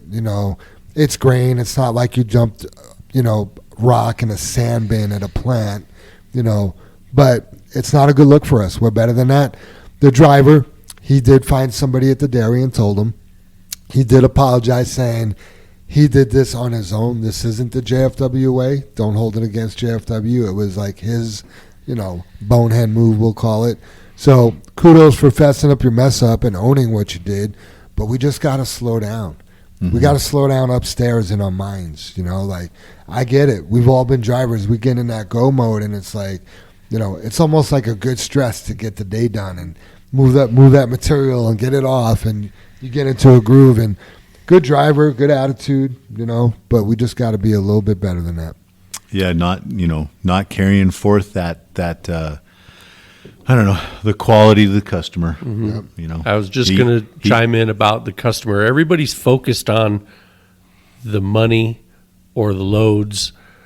Everybody forgets that there's a customer out there that is paying the bill, and if we screw up enough, we won't have that customer, and that person won't have a place to go to work every day. Yeah, that guy got pickles in his dairy bin. Yeah. Yeah. Get it out of here. Yep. Oh, that's funny. Yeah. And that kind of does bring us to the next thing. With the warm weather, again, I sent an announcement out what the warm weather, what that does to JFW and how much busier we get. Jim, you mentioned being like on fire for the next 6 to 8 weeks, but I mean, typically we go pretty hard until Thanksgiving. Oh yeah, Jim. I was just picking that out where we're we're so nuts, we're right? hitting even beyond that. I think. Yeah. I mean, we don't know what the fall's going to be like. I call it the fall push. Yeah. Every year. Yeah. So we're here though. I mean, it may not happen overnight this week because this is truly the first week where, and I mean, they're calling for rain this afternoon at like 3:00, which won't hurt us. You know what I mean? No. But we're here. This is what we've been talking about. This is what, the drivers that, have made it through the long winter and the wet spring have been waiting for. It's been rough for people that just started here, during the winter, and they're finally getting to a place where we're going to get busy. But when we get busy, we got to do it the same way. We can't cut corners. We can't take shortcuts. We got to do things the JFW way. We got to look out the back window. We got to watch our following distance. We got to watch our speed because, again, everything just becomes amplified. It was in March. We got, we came out of the winter and we had a couple nice days in March and we got real busy real quick. And it was just like guys were dragging their tires through the yard and like, stuff just started hitting the fan, so to speak. You know what I mean? And it's like we need to just remember who we are and the way we do things.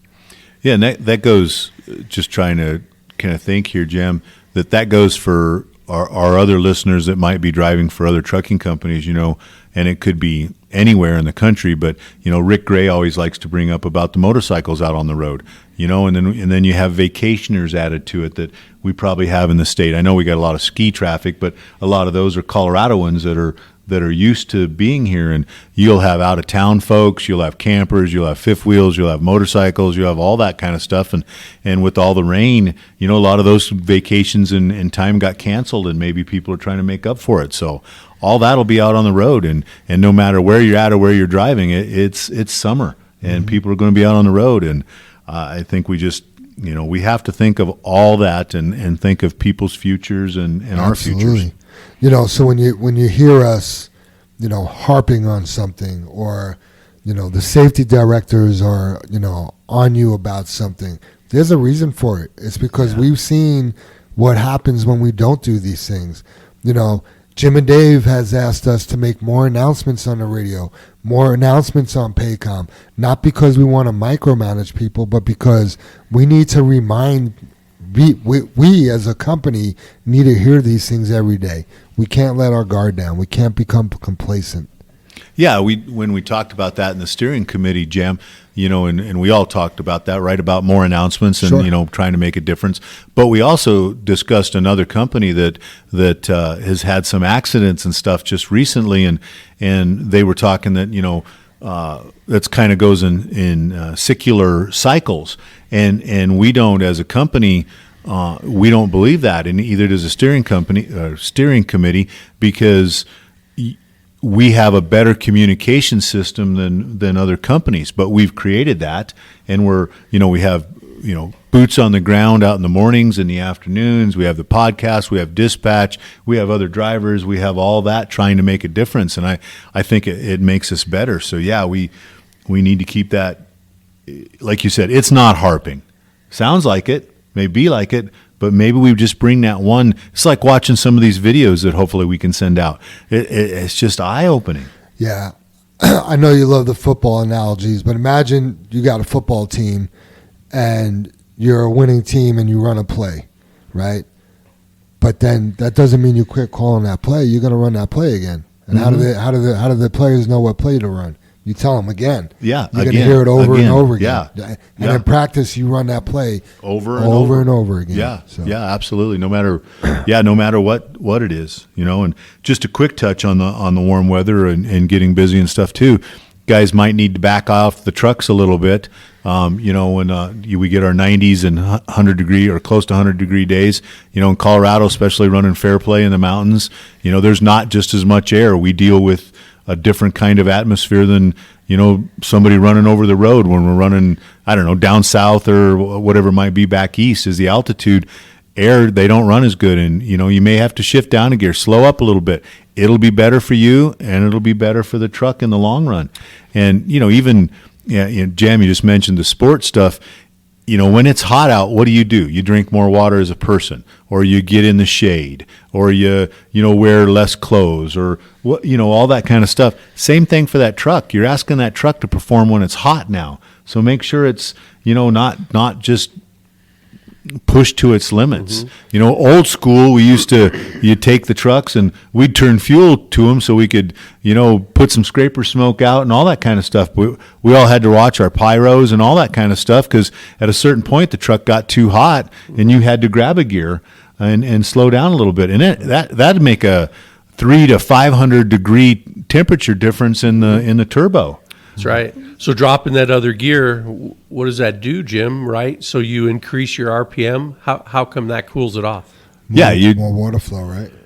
More water flow. Your fan is turning faster. Yeah. And so that's going to increase the cooling. Yeah. But it also drops that fuel to air ratio, which is creating the heat, Dave. And the new trucks, they've turned all the trucks up. The injectors are at so much pressure right now, and it's just easier on all the systems, a little bit slower. And no, it doesn't. When your fan's pulling like that, I've heard in the years, oh, go a little faster. That puts more air through the radiator. No, your fan's pulling more air through the radiator than you'll ever shove through it by going down the road. Right. So that's the thing about sea level versus a mile high, or even if you're pulling Eisenhower, you're 2 miles high. Yeah. You don't have near the air up there no air. that you have at sea level, so it's not going to cool as efficiently. And the truck's pulling a 6% grade, so you don't have 6% grade at sea level, do you? Yeah. I mean, we used to, same with the cool air, Dave, because it's a hot air. You remember going to Bandamere when we go years ago. We'd be all out there doing time trials, get our marks all set, and then you'd have to wait for the races to go at the end of the day.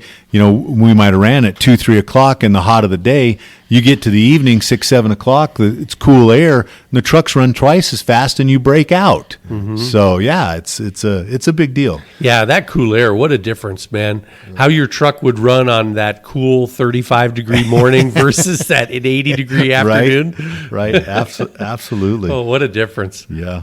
That'll make me jump down. We'll jump back up, but JR gave me the safety topic of the week, and that was hot weather ops. Oh. He just mentioned the engine is going to be hotter, the tires are going to be hotter, right? So if you have a low tire now, the chances of that recap coming off is going to be greater because the tires are hotter. He also mentioned don't turn on the engine fan manually. When you turn your engine fan on manually, you don't know if that system's actually working. Yep. The computer in the truck will turn that engine fan on when it needs to be turned on. Yeah, and try to give, I know in the past when we've announced it, hopefully we're not having too much trouble, but, your air conditionings, I think there's a cabin filter on every truck, and I know a lot of the guys have dogs with them and, have ran all winter and all stuff like that, and, man, we've pulled some cabin filters out, and they're plumb full of dog hair, and, they can't even cool themselves or run, or they're so dusty that no air can get through them. So there's a couple of keys as far as your air conditioning system working well. That's fact, isn't it, Jim? Yeah, absolutely. Jim, absolutely. You turn that AC off, and you'll get a few more degrees, lower degrees out of your truck. Yep, absolutely. Plus, your condenser won't freeze up on the AC. Yeah, yeah. I want to read the other part of Rich Trujillo's text, and I know, Jim, you wanted to talk about this as well. So, good morning, Jam, again. I don't want to beat a dead horse, but can you mention possibly in the podcast drivers cleaning the trailers out after the last load, especially if they're using someone else's truck or if they're not sure if they will be driving the same truck the next day. Also, if the night cores guys can use the trucks, please clean the windows and windshields. It sucks having to come in and scrape all the bugs off the windshield first thing in the morning. It's tough to see through all the bugs once the sun starts to rise. Thanks. Yeah, all good points. Stuff we've continually talked about, right, you guys? I mean, we've harped on it. I think the cleaning out thing though is just essential, because that's, bugs on the windshield don't ruin it for the customer or for that driver the next day. That doesn't stop them from go getting a Coors load. But I know we've had people here early, or try to get out of here and go get that Coors load, and they can't because their truck's full of fry rock or sand or whatever's left, pea gravel. And man, you guys, we just cannot do that. It doesn't give, we started the podcast off with it. It doesn't give a good quality to our customers. Jan was joking here. All our customers are getting pickles with something they didn't order, or they get their Vegemite pizza that you didn't order, Super Dave, right? You ordered a pepperoni pizza. We wanted to go back so hard, but it's a half an hour away. Right, clear down in Castle Rock. So, what's the guys, and it's looking at the future. I talk so much about it. I talk so much about it. Is that it's the quality you give somebody else. Maybe they don't appreciate it, but you will yourself. It is about others, but it is also about thinking about yourself and how you will feel and going, hey, I did the right thing. Hey, I covered that. Hey, I swept out. It's a better feeling to being better. I like to go back to the third item on our creed, Jim. Together we joyfully create honest value for those we serve, and we serve each other first. Absolutely. And so creating that honest value is sweeping the trailer out and returning the shopping cart and making sure that truck is ready to go for our brothers and sisters and to make their day. Yeah. Yeah. I had because making their day is going to make your day. Oh, absolutely. Absolutely. I had a situation yesterday that I was talking to some people that, just closed on the house. They were fortunate enough to get a house and had money saved and used up all their savings, and they were closing yesterday, and they were complaining about being broke, and, now they don't have any money and all that kind of stuff, and we're going to have to get another job or another customer to cover the home mortgage, and and your taxes went up, and and all that kind of stuff, and totally understood. And it's a stressor. It's a big deal when you buy a house, especially if you're with the interest. They talked about the interest. It basically, I'm exaggerating a little bit, doubled their payment, right, from what it was a year ago. And when they were looking at buying the house, and I finally had to stop them, and right or wrong, I was like, you know what, guys, I'm so proud of what you've done, but all I hear is a bunch of complaining when most people couldn't even afford the house. That you've had the money that you save, that you work hard for, even in savings. So your financial whereabouts on your future was well done. And and I said, I get it's scary, and the one comment right back was, yeah, but we don't have anything in the bank. We don't have anything to fall back on. And I'm like, yeah, you do. You can quick sell your house. And we all laughed and stuff. But I think that's that's the difficulty of looking at the next step or the next. Yeah, they can't see it, right? You can't see it, Dave. Yeah, it's so you're so blinded by the right now, and it's hard to be.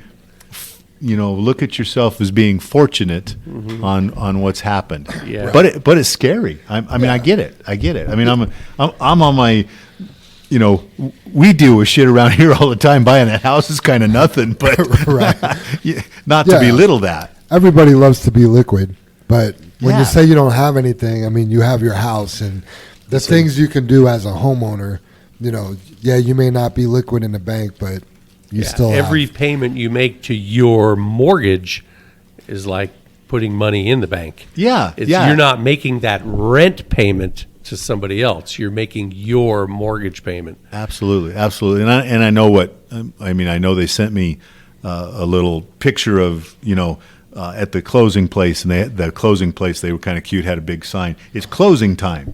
Nice. It was their picture, and I sent them back, and and you could do the same thing if you're renting too, Dave. But I sent them back that that house you can fill full of so many memories, right. And maybe that house can be a place where you offer somebody shelter one day from a storm. Amen. That you can't someplace else, right? And I know they have done this in the past, but it's also someplace that you'll build memories of laughter that can fill a universe. I mean, both of you guys, think of the laughter you've had in your homes, and you can do it when you're renting.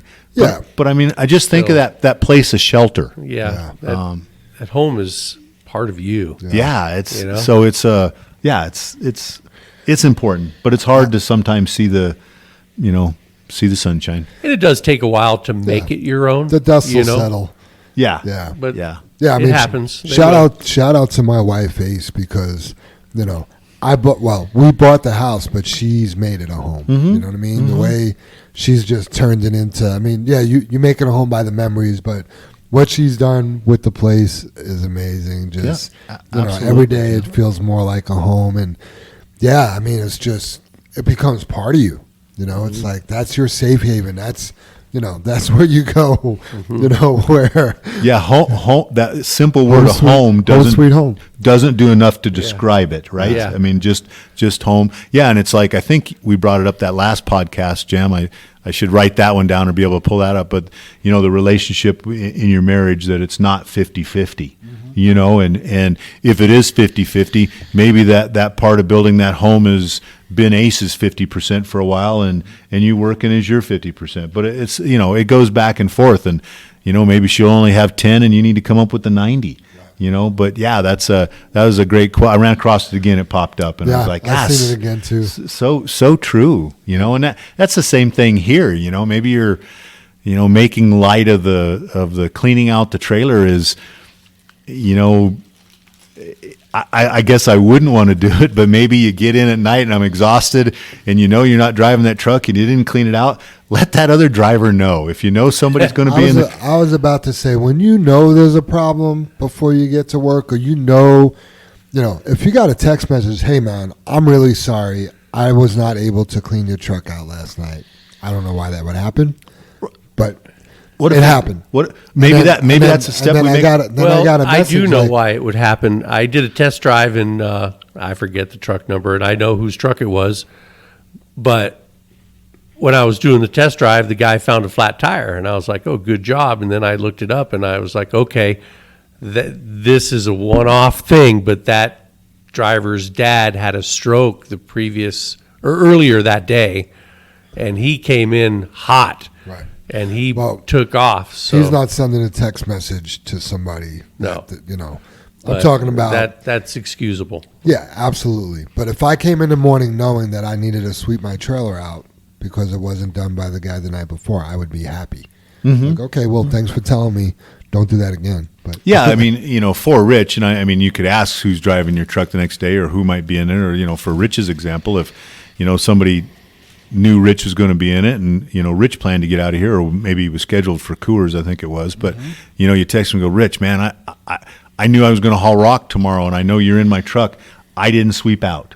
My bad. Rich would have, maybe 5 minutes early or whatever, swept out and went on his way. Right. No big deal. Right. But now Rich is faced with having to try to clean out fry rock, which he doesn't want to dump it here. He knows the rule, right? Yep. Or we had to go to 23, or he has to come into Oswaldo and go, hey, I got to grab a load of fries. Right. And he's got bugs on his windshield, and it's just doesn't feel good. Especially if you're a guy that prepares the night before, like Super Dave or yourself. Like if you take everything as far as you can the night before, but then somebody else borrows your truck and doesn't top it off and makes a mess and didn't sweep out, it's against everything that you stand for. Mm-hmm. So, Yeah, and we've mentioned Rich, and Rich isn't texting Jam to bitch.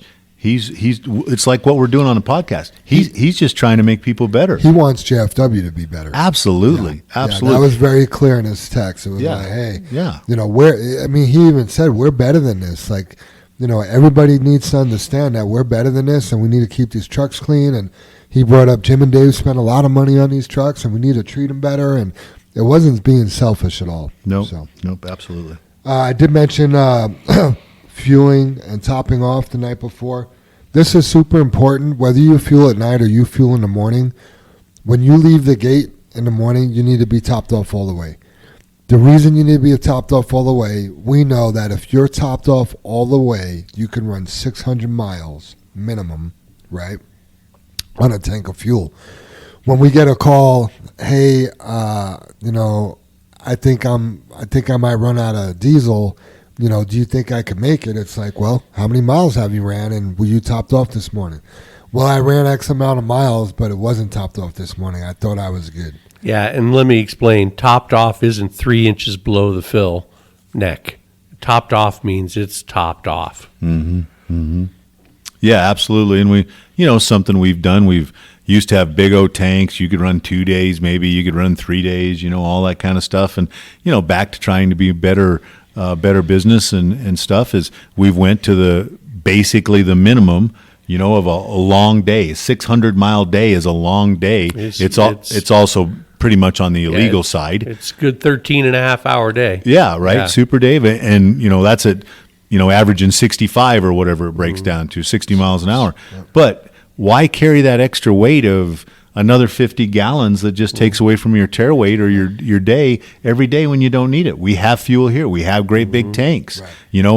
All that kind of stuff. That was put in to benefit all of us and you. But you're right, Jim. You have to top off. Yeah. In my thought, there's only one reason. If you are topped off, there's only one reason why you wouldn't make 600 miles, and that's if it was a super windy day. Yeah. And we do have that. we live in Colorado. But yeah, but it's not like, you ran into where you cut across 80 or something or down 25, for 4 hours straight out of Wyoming. Oh, man. One day I was coming back from, I don't know if it was Rock Springs or Rawlins. I can't remember, but I was coming across I-80, and I have made that run before without needing fuel. I had to get fuel in Laramie because the wind was blowing so hard. Sure. Yeah, and another thing I want to touch upon. They're not all around or whatever, but we do have an account at Love's. Any one of the trucks can get fuel at a Love's truck stop. If you are out, we all appreciate making the call that, hey, I'm out of fuel or I didn't top off or whatever. But you can always call dispatch, go into Love's, get your account information for your truck and get fuel instead of running out of fuel. Mm-hmm. That's the big thing of not running out of fuel. Yeah. Actually, that's the big thing. Do not run out of fuel. Yeah, that's a whole... That's a problem. That's another whole hassle. Yep. Did you guys want to discuss anything before I get to Paco and trades from my community? No, I think we're good. Yeah. Soup? You good? Rock and roll, Paco. Rock and roll, Paco. Okay, as you guys remember, Paco was on a few weeks ago. He is... got a movement going called Trades for My Community, which is also part of Hope for My City, which is also part of the New Hope Ministries of Central Denver. This is something that they are doing, or we are doing, on August 20th. I got a flyer here. There's going to be some live entertainment with Brian Trell, Young Bro, and Alport East, and also Lance Blake. This will be, like I said, August 20th at 1 p.m. at... what's the name of the park? Cuatro Vientos Park. It's at 3800 West Alameda. Okay. A lot of people did tell Paco they were going to help out, but they haven't come through for him yet. So I just want to remind everybody, if you want to donate, you just need to text 77977. You want to text NHMCD. That stands for New Hope Ministries Central Denver. So text NHMCD to 77977, okay? And that'll take you to Where you donate, there's a drop-down menu. You'll see Hope for My City, and then there's a separate category called Trades for My Community. So please help Paco out. Paco did text me yesterday because Brother Dave asked Paco a really good question. And that was, let me pull it up. Let me just read this to you. Good morning, guys. So Brother Dave asked me the question, why I wouldn't try to partner with Swift and other companies like them that would help with free CDL schooling. At that point, I didn't have the answer. I know why I didn't think of this after talking to one of our coworkers, Veto, or Veronica. She explained some things to me. I 100% feel that God was the one who placed Trades for My Community on my heart. I have prayed and told God that it's hard for me to hear his voice and know when it's him talking to me. I said that if he ever wants me to do something, to just make me do it, which is what is happening. So I feel that these companies were never put on my heart because part of what we are trying to do here is create the ability for people to be able to not only provide for their families, but also be present and involved in raising their family. These other companies are over the road and sometimes a long commitment in which they would be away from their families. I wouldn't want to be part of something in which I convince someone to go away from their family for a while, even at a young age. I would love for a young person to be able to stay here in town, get a great job, and make a family that he would be involved in raising. I know that there has to be help locally to keep families together because of how our creed says, together we face and overcome all that stands before us. Thanks, guys, and like Ray Ray says, much love and respect. So yeah, I think, and then he wrote, "Oh, by the way, I wrote this, not my wife. She just spell checked it." Ha. Typical Paco fashion. Always got to crack a joke. So yeah, I get that. Yeah, good response. I'm talking for Dave. I could be wrong. I think because we chatted a little bit, all of us, after the podcast. You know, when Paco left, and I think that question was, we donate money, or not we, but everybody donates money. Paco has that. And if they do a raffle or something, Jam, the way I understood it would possibly work, was that it just benefits the one person. Right. And I think Dave's question was more, if you got involved with a Swift, which Paco, that's a wonderful answer. Right. Right? I get what he's saying, but that can help more people get the trade. Mm-hmm. But Paco's also, challenging a lot of people. Is there something local so you don't have to be away from your family? Right. I mean, I wouldn't choose over the road trucking because I don't want to be over the road, right? Right. But I was fortunate enough to be raised where I have that skill. I mean, no matter how old or where I go, I have that skill. So yeah, good stuff. I don't have a clear answer for either one of those questions, really. Yeah, I don't think he's even asking a question, but yeah, maybe this year Trades for My Community blesses one person with tuition to a truck driving school. Maybe next year it grows to 2 people. Maybe in 3 years it grows to 20 people. Well, that's a grassroots effort right there. In 5 years, maybe it'll be 1,000 people. Yeah, and then how many electricians did they make? How many welders did they make? How many? You know what I mean? So. I'm really proud of Paco. Mm-hmm. So that's. Yeah, I mean, it goes as far as, when you talk about that stuff and you talk about a trade, and I don't know how the schools work because so many of the rules changed. We used to be able to teach somebody to drive. You could go get a test, take the quick little driving course for like $50 or something. Now it's whatever, $2,500, have to have so many hours, all that other stuff. Wouldn't it be nice? And I'm just, I don't know the possibility of this. We're all really busy. We got insurance ramifications, but let's say JFW just trained 10 drivers a year. Right. So they had that skill. They don't have to work here, but they were able to get their CDL. They had a trade. And it's like when somebody does a scholarship, you write in, what my family, what my background is, what I've been through. Maybe we get 10 people that qualify for that scholarship, and we train them. Cool.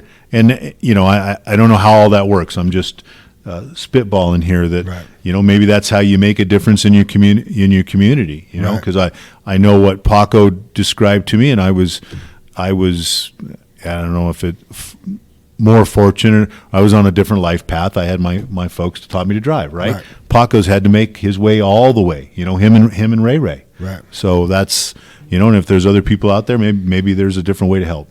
Yeah, I mean, I could tell you I went the route that Paco is trying to get people to avoid going. I decided to, and don't get me wrong, there is nothing wrong with over-the-road truck driving, right? So I was in a place in my life where, some alone time would do me some good, and I got over the road. But I will say I had a girlfriend when I started driving over the road, and then I didn't have that girlfriend after I was over the road. So there was definitely, obviously not a marriage. There was no covenant, right? Mm-hmm. But then I did it again. Later in life, I went over the road again, and I had a big old W900, and it was fast, and it was chromed out, and it was cool. Had a girlfriend when I started that job, and shortly after I didn't, So it does put a strain on, home life, so to speak. Yeah, absolutely. She didn't love the chrome as much as you did. Nope. Not even close. But I had a really cool boxer. He went with me everywhere. Loyalty, Jim, right? Oh, yeah. Unconditional love. Unconditional, right. Yeah. Great job, Paco. And, I'm interested to see how this all shakes out. I will obviously be at this event. So hope to see all of our JFW family there as well. Absolutely. I got no questions from the audience this week.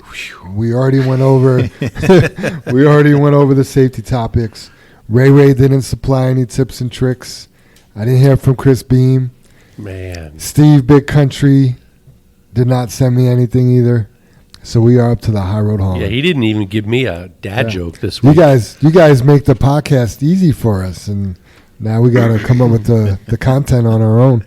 I think you're throwing the challenge out there, aren't you, Jan? We could use some help each week. And, they were rock stars doing it. Yeah, I would love questions from the audience all the time. Yeah, me too. Yeah, because interactive. And you could be anonymous if you want, but you get to ask all of us, but you get to ask the owners of the company any question you want, And if you don't work here, Facebook message us. Email me, jam I've got at a question from the jfwtrucking.com. Email Super Dave. What is your email? D Weldon? It is D Weldon. At because JFWtrucking.com. Dave's is Dave, and mine was Dave W., and we were getting each other's emails. So there you go. I'm the only guy that uses the last name. Everybody else is Jim, Dave, Jam. Jim's the only one that's gotten an email so far. Yeah. Yeah, but that was great. And that was from Kevin, right? Kevin? Yes. Good job. In Australia? Yeah. What's up, Kevin? Yeah. So my question from the audience I was going to ask, what is your question? Is to Jim. Uh-oh. Back in the day, our trademark was we had all different colored trucks. Mm-hmm. And now they're all red. Why did we choose red?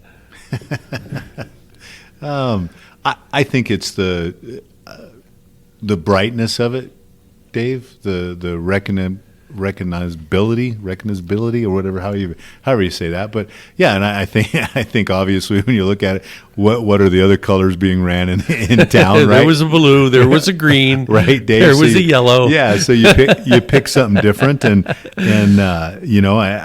I have to say personally, I know Dave likes his red pickup. Always has. Right, but you were the one that had big red. It's true. That's true. That was one of the first trucks. So yeah, it's just it's a color that stands out. I don't even know if it still is, but I know that, and has nothing really to do with us, but red was the most color stolen in any automobile. Oh. Red cars. They always held that.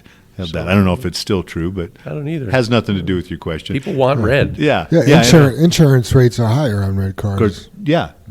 And I don't know, Jam Day, you said there's no, questions from the audience, and I went, whew, and you said that, say, uh-oh. Actually, I really like the questions. I'm just joking about it because I agree, Jim. You have a question to ask me, ask it. I'll do my best, and try to do it with, as much honesty I can. And I might not know. I mean, I still, I haven't done my homework yet, Paco, but his challenge that he threw out to me a couple weeks ago. So, I think that's great. I think I would rather have the interaction than No questions, right? I should say that. I guess I should say, instead of going, whew, no question, I'm like, what the heck's wrong with everybody? Ask something, So. Good answer. Thank you for that. Was it a good answer, Dave? Oh, yeah, it was. Yeah. Yeah. Well, this week's High Road Haulin' is really not tied into the podcast. A lot of times it just naturally does, but I forget why I hit on this one, but I thought it was something everybody could take a little bit away from, because it's everywhere and everybody has to deal with this topic pretty much every day. And that topic is criticism. Why silencing criticism will make you powerful. Our brain is hardwired to be negative. According to psychologist Martin Seligman, when life was uncertain and dangerous, our ancestors had to be alert in order to survive threats. But modern life is not as dangerous as it used to be. Yet when we don't like something or someone, we react like our ancestors did. Being judgmental is how we protect ourselves from these potential attacks. Criticism is an effortless task. That's why we so easily go down that road, even if it makes us weaker. It's a form of ego defense. We hate in others what we hate in ourselves. We reject the events or behaviors that expose our uncomfortable zone. We expect everyone to be flawless, and we have a hard time accepting our own flaws. We criticize others because we are impatient, or they behave differently, or they look different, and we expect these people to be like ourselves. When we focus on someone else's flaws, we become blind to everything else. We want to look smarter, but we just focus on what we don't agree with. We stop seeing the person. Let's face it, criticizing does make us feel better. When it's projected negatively, it's just gossip, which is not intended to benefit anyone but ourselves. Being social creatures, we pay lots of attention to the opinion of others. Positive or negative assessments are like social currency. They can help or hurt or move us up the social ladder. Anthropologists believe that throughout human history, gossip has been a way for us to bond with our peers and to isolate those who don't fit in to that group. Gossiping plays a key role in society. It spreads reputational information about others we use to either welcome or ostracize individuals. Some actually say that it helps protect vulnerable individuals within that group. Contrary to popular perception, most negative gossip is not intended to hurt the target, but to please the gossiper and the receiver. Negative gossip has self-promotion value because it provides individuals with social comparison information, which can result in feelings of pride. Sadly, we feel better when we make someone look bad. But actually we look ugly when criticizing others. Regardless of our motivation, gossiping hurts relationships and creates a climate of fear and resentment. Multiple studies shows it drives an increase in mental and physical illness and is a form of bullying. Criticism puts everyone on the defensive. It focuses on what's wrong, not on a solution to the perceived mistake. So silence your inner critic to boost your confidence. You can focus on your improvement rather than other people's flaws. 2, all cruelty springs from weakness. 3, we judge what we don't know. If we were to use our experience, we would be silent most of the time.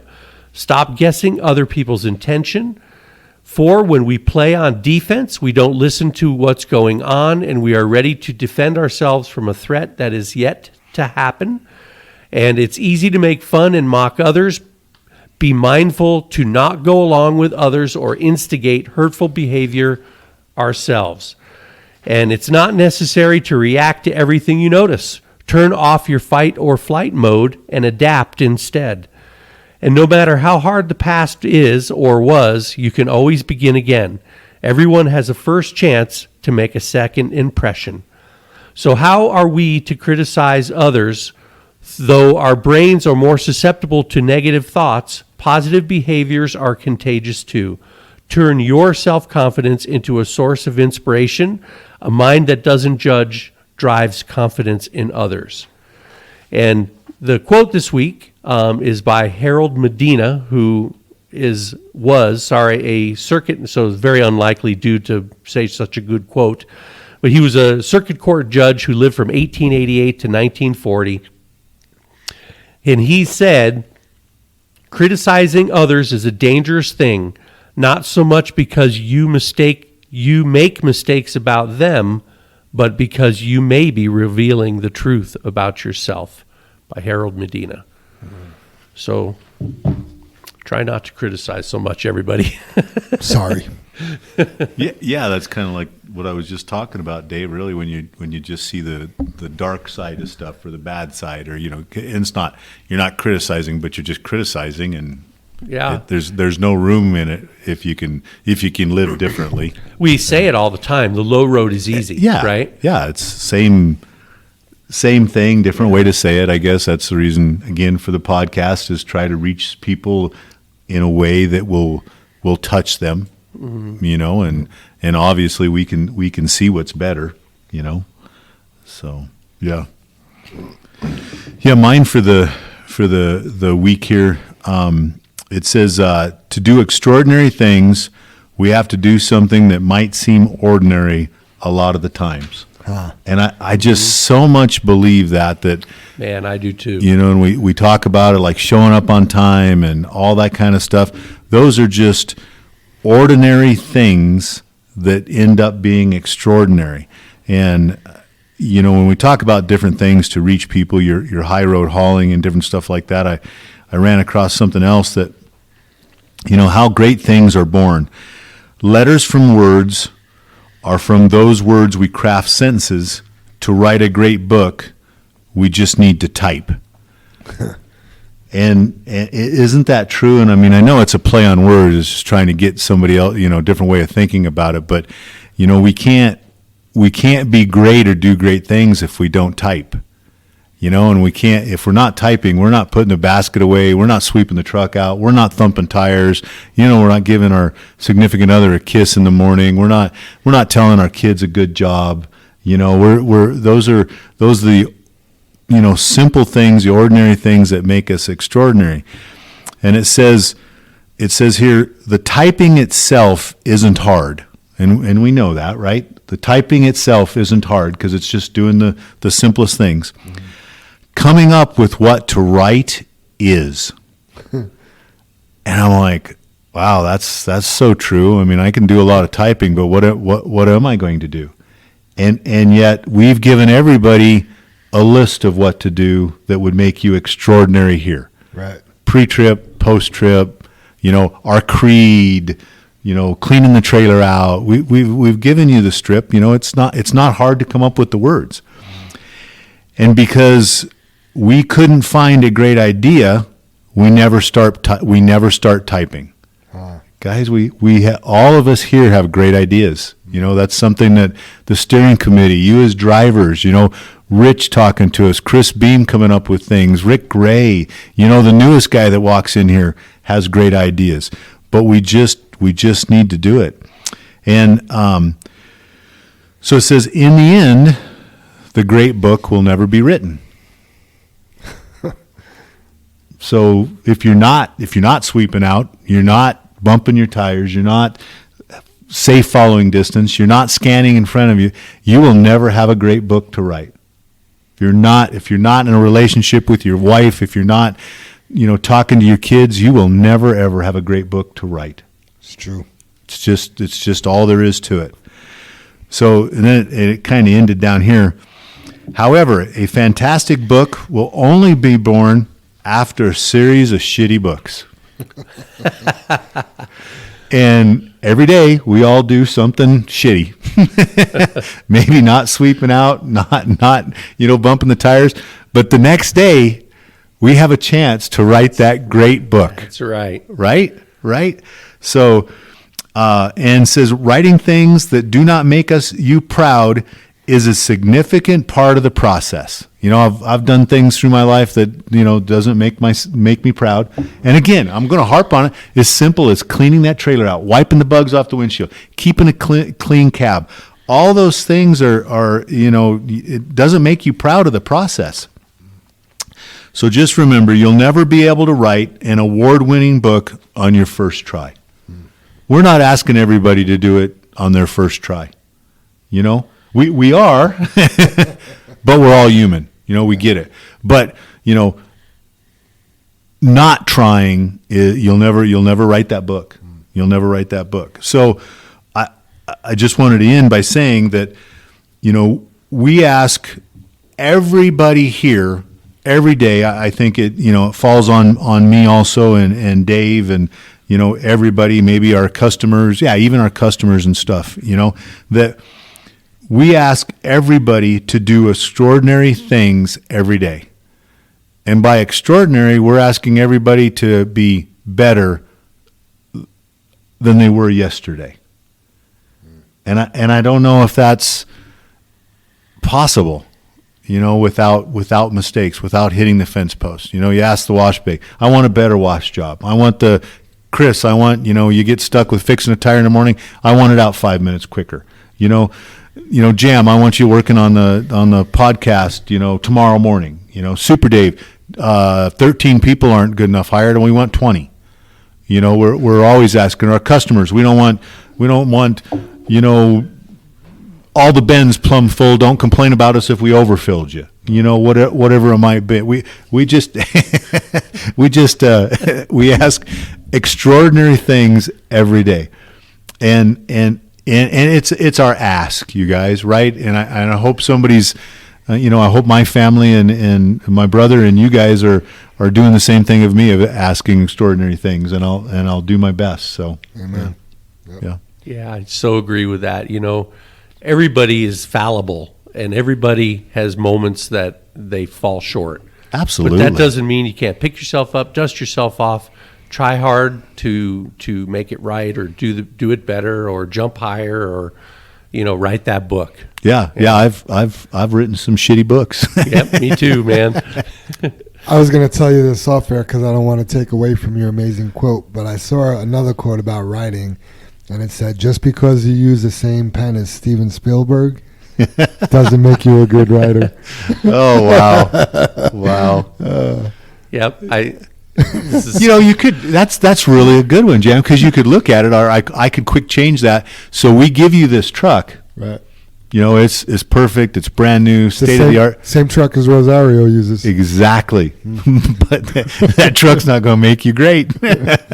Very true. Yeah. Very true. All right, everybody. Dave, did you have anything else? I did. I did. Well, yeah, you need to let me say this. I want to hear your closing argument. Yeah, closing thoughts. I would like to give a shout out to my lovely wife, Jackie, and thank you for loving me for 37 years today. So wow, happy anniversary! Yeah, congratulations, Dave. Does she listen to the podcast? She should listen to the end of this one. So. Just play the last 5 minutes of this one. Just right quick, Jackie. I gave you a shout out. Yeah, that's congratulations, good, Jackie. That's a long time. And must be an angel. Yeah. It's not all 50-50, is it, Dave? All right, everybody. Don't forget to like and subscribe to the Channel 23 podcast. Hit that follow button. I'd like to see, I don't know, let's get to 210. Let's get to 210 by next week. That would be awesome. Also, don't forget to go back and listen to episode 72 and help find Ambyr's mom. Links to her story will be in the description of today's podcast as well. And don't forget to help Paco and Trades for My Community. Donate. Absolutely. Yep. Yeah. All right, let's say the creed and get on out of here. Sounds good. Together we face and overcome all that stands before us. Together we are accident-free. Together we joyfully create honest value for those we serve. Together we are celebrate our differences and respect those with whom we work. Together we are accountable for our words and our actions. Together we are the JFW family. All right. Thanks for listening, good. Everybody. Thanks, everybody. Have a great week. I see those big, bright, shiny red trucks just a-trucking down the road. Those big, bright, shiny red trucks just a-looking for another load. Well, it's a family tradition. any Rocky Mountain day. Our fathers before us showed us the way. We work for asphalt cowboys and concrete kings, but that's never been a problem, 'cause we got diesel in our veins. We've got diesel in our veins.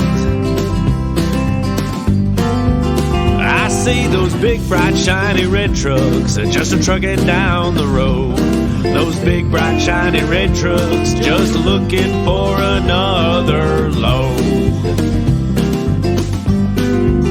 I hear there's a couple million tons to move. I see them everywhere. So you best get out their way and watch that sand and gravel disappear. There's another run to make. We gotta get it there on time. And we got what it takes to lay it all out on the line. We'll lay it all out on the line. I see those big, bright, shiny red trucks just a-trucking down the road. Those big, bright, shiny red trucks just looking for another load. Those big, bright, shiny red trucks got the best drivers in town. They got all the tools they need to keep that hammer down. When they hit them scales, they won't need to dodge them, won't need to duck them. They just keep that hammer down, and they keep that diesel trucking. Keep that hammer down, and keep that diesel trucking. I see those big, bright, shiny red trucks just a-trucking down the road. Those big, bright, shiny red trucks just a-looking for another load. They just keep them doors a-closed, keep them butts in their seats, 'cause those customers are calling, and those red trucks can't be beat. They've gotta put the hammer down and pick up another load. Get it off the ground, keep them eyes open and on the road. Keep them eyes open on the road. I see those big, bright, shiny red trucks just a-trucking down the road. Those big, bright, shiny red trucks just looking for another load. Breaker 23, anybody got a copy on that Channel 23 podcast? Welcome, and thanks for listening.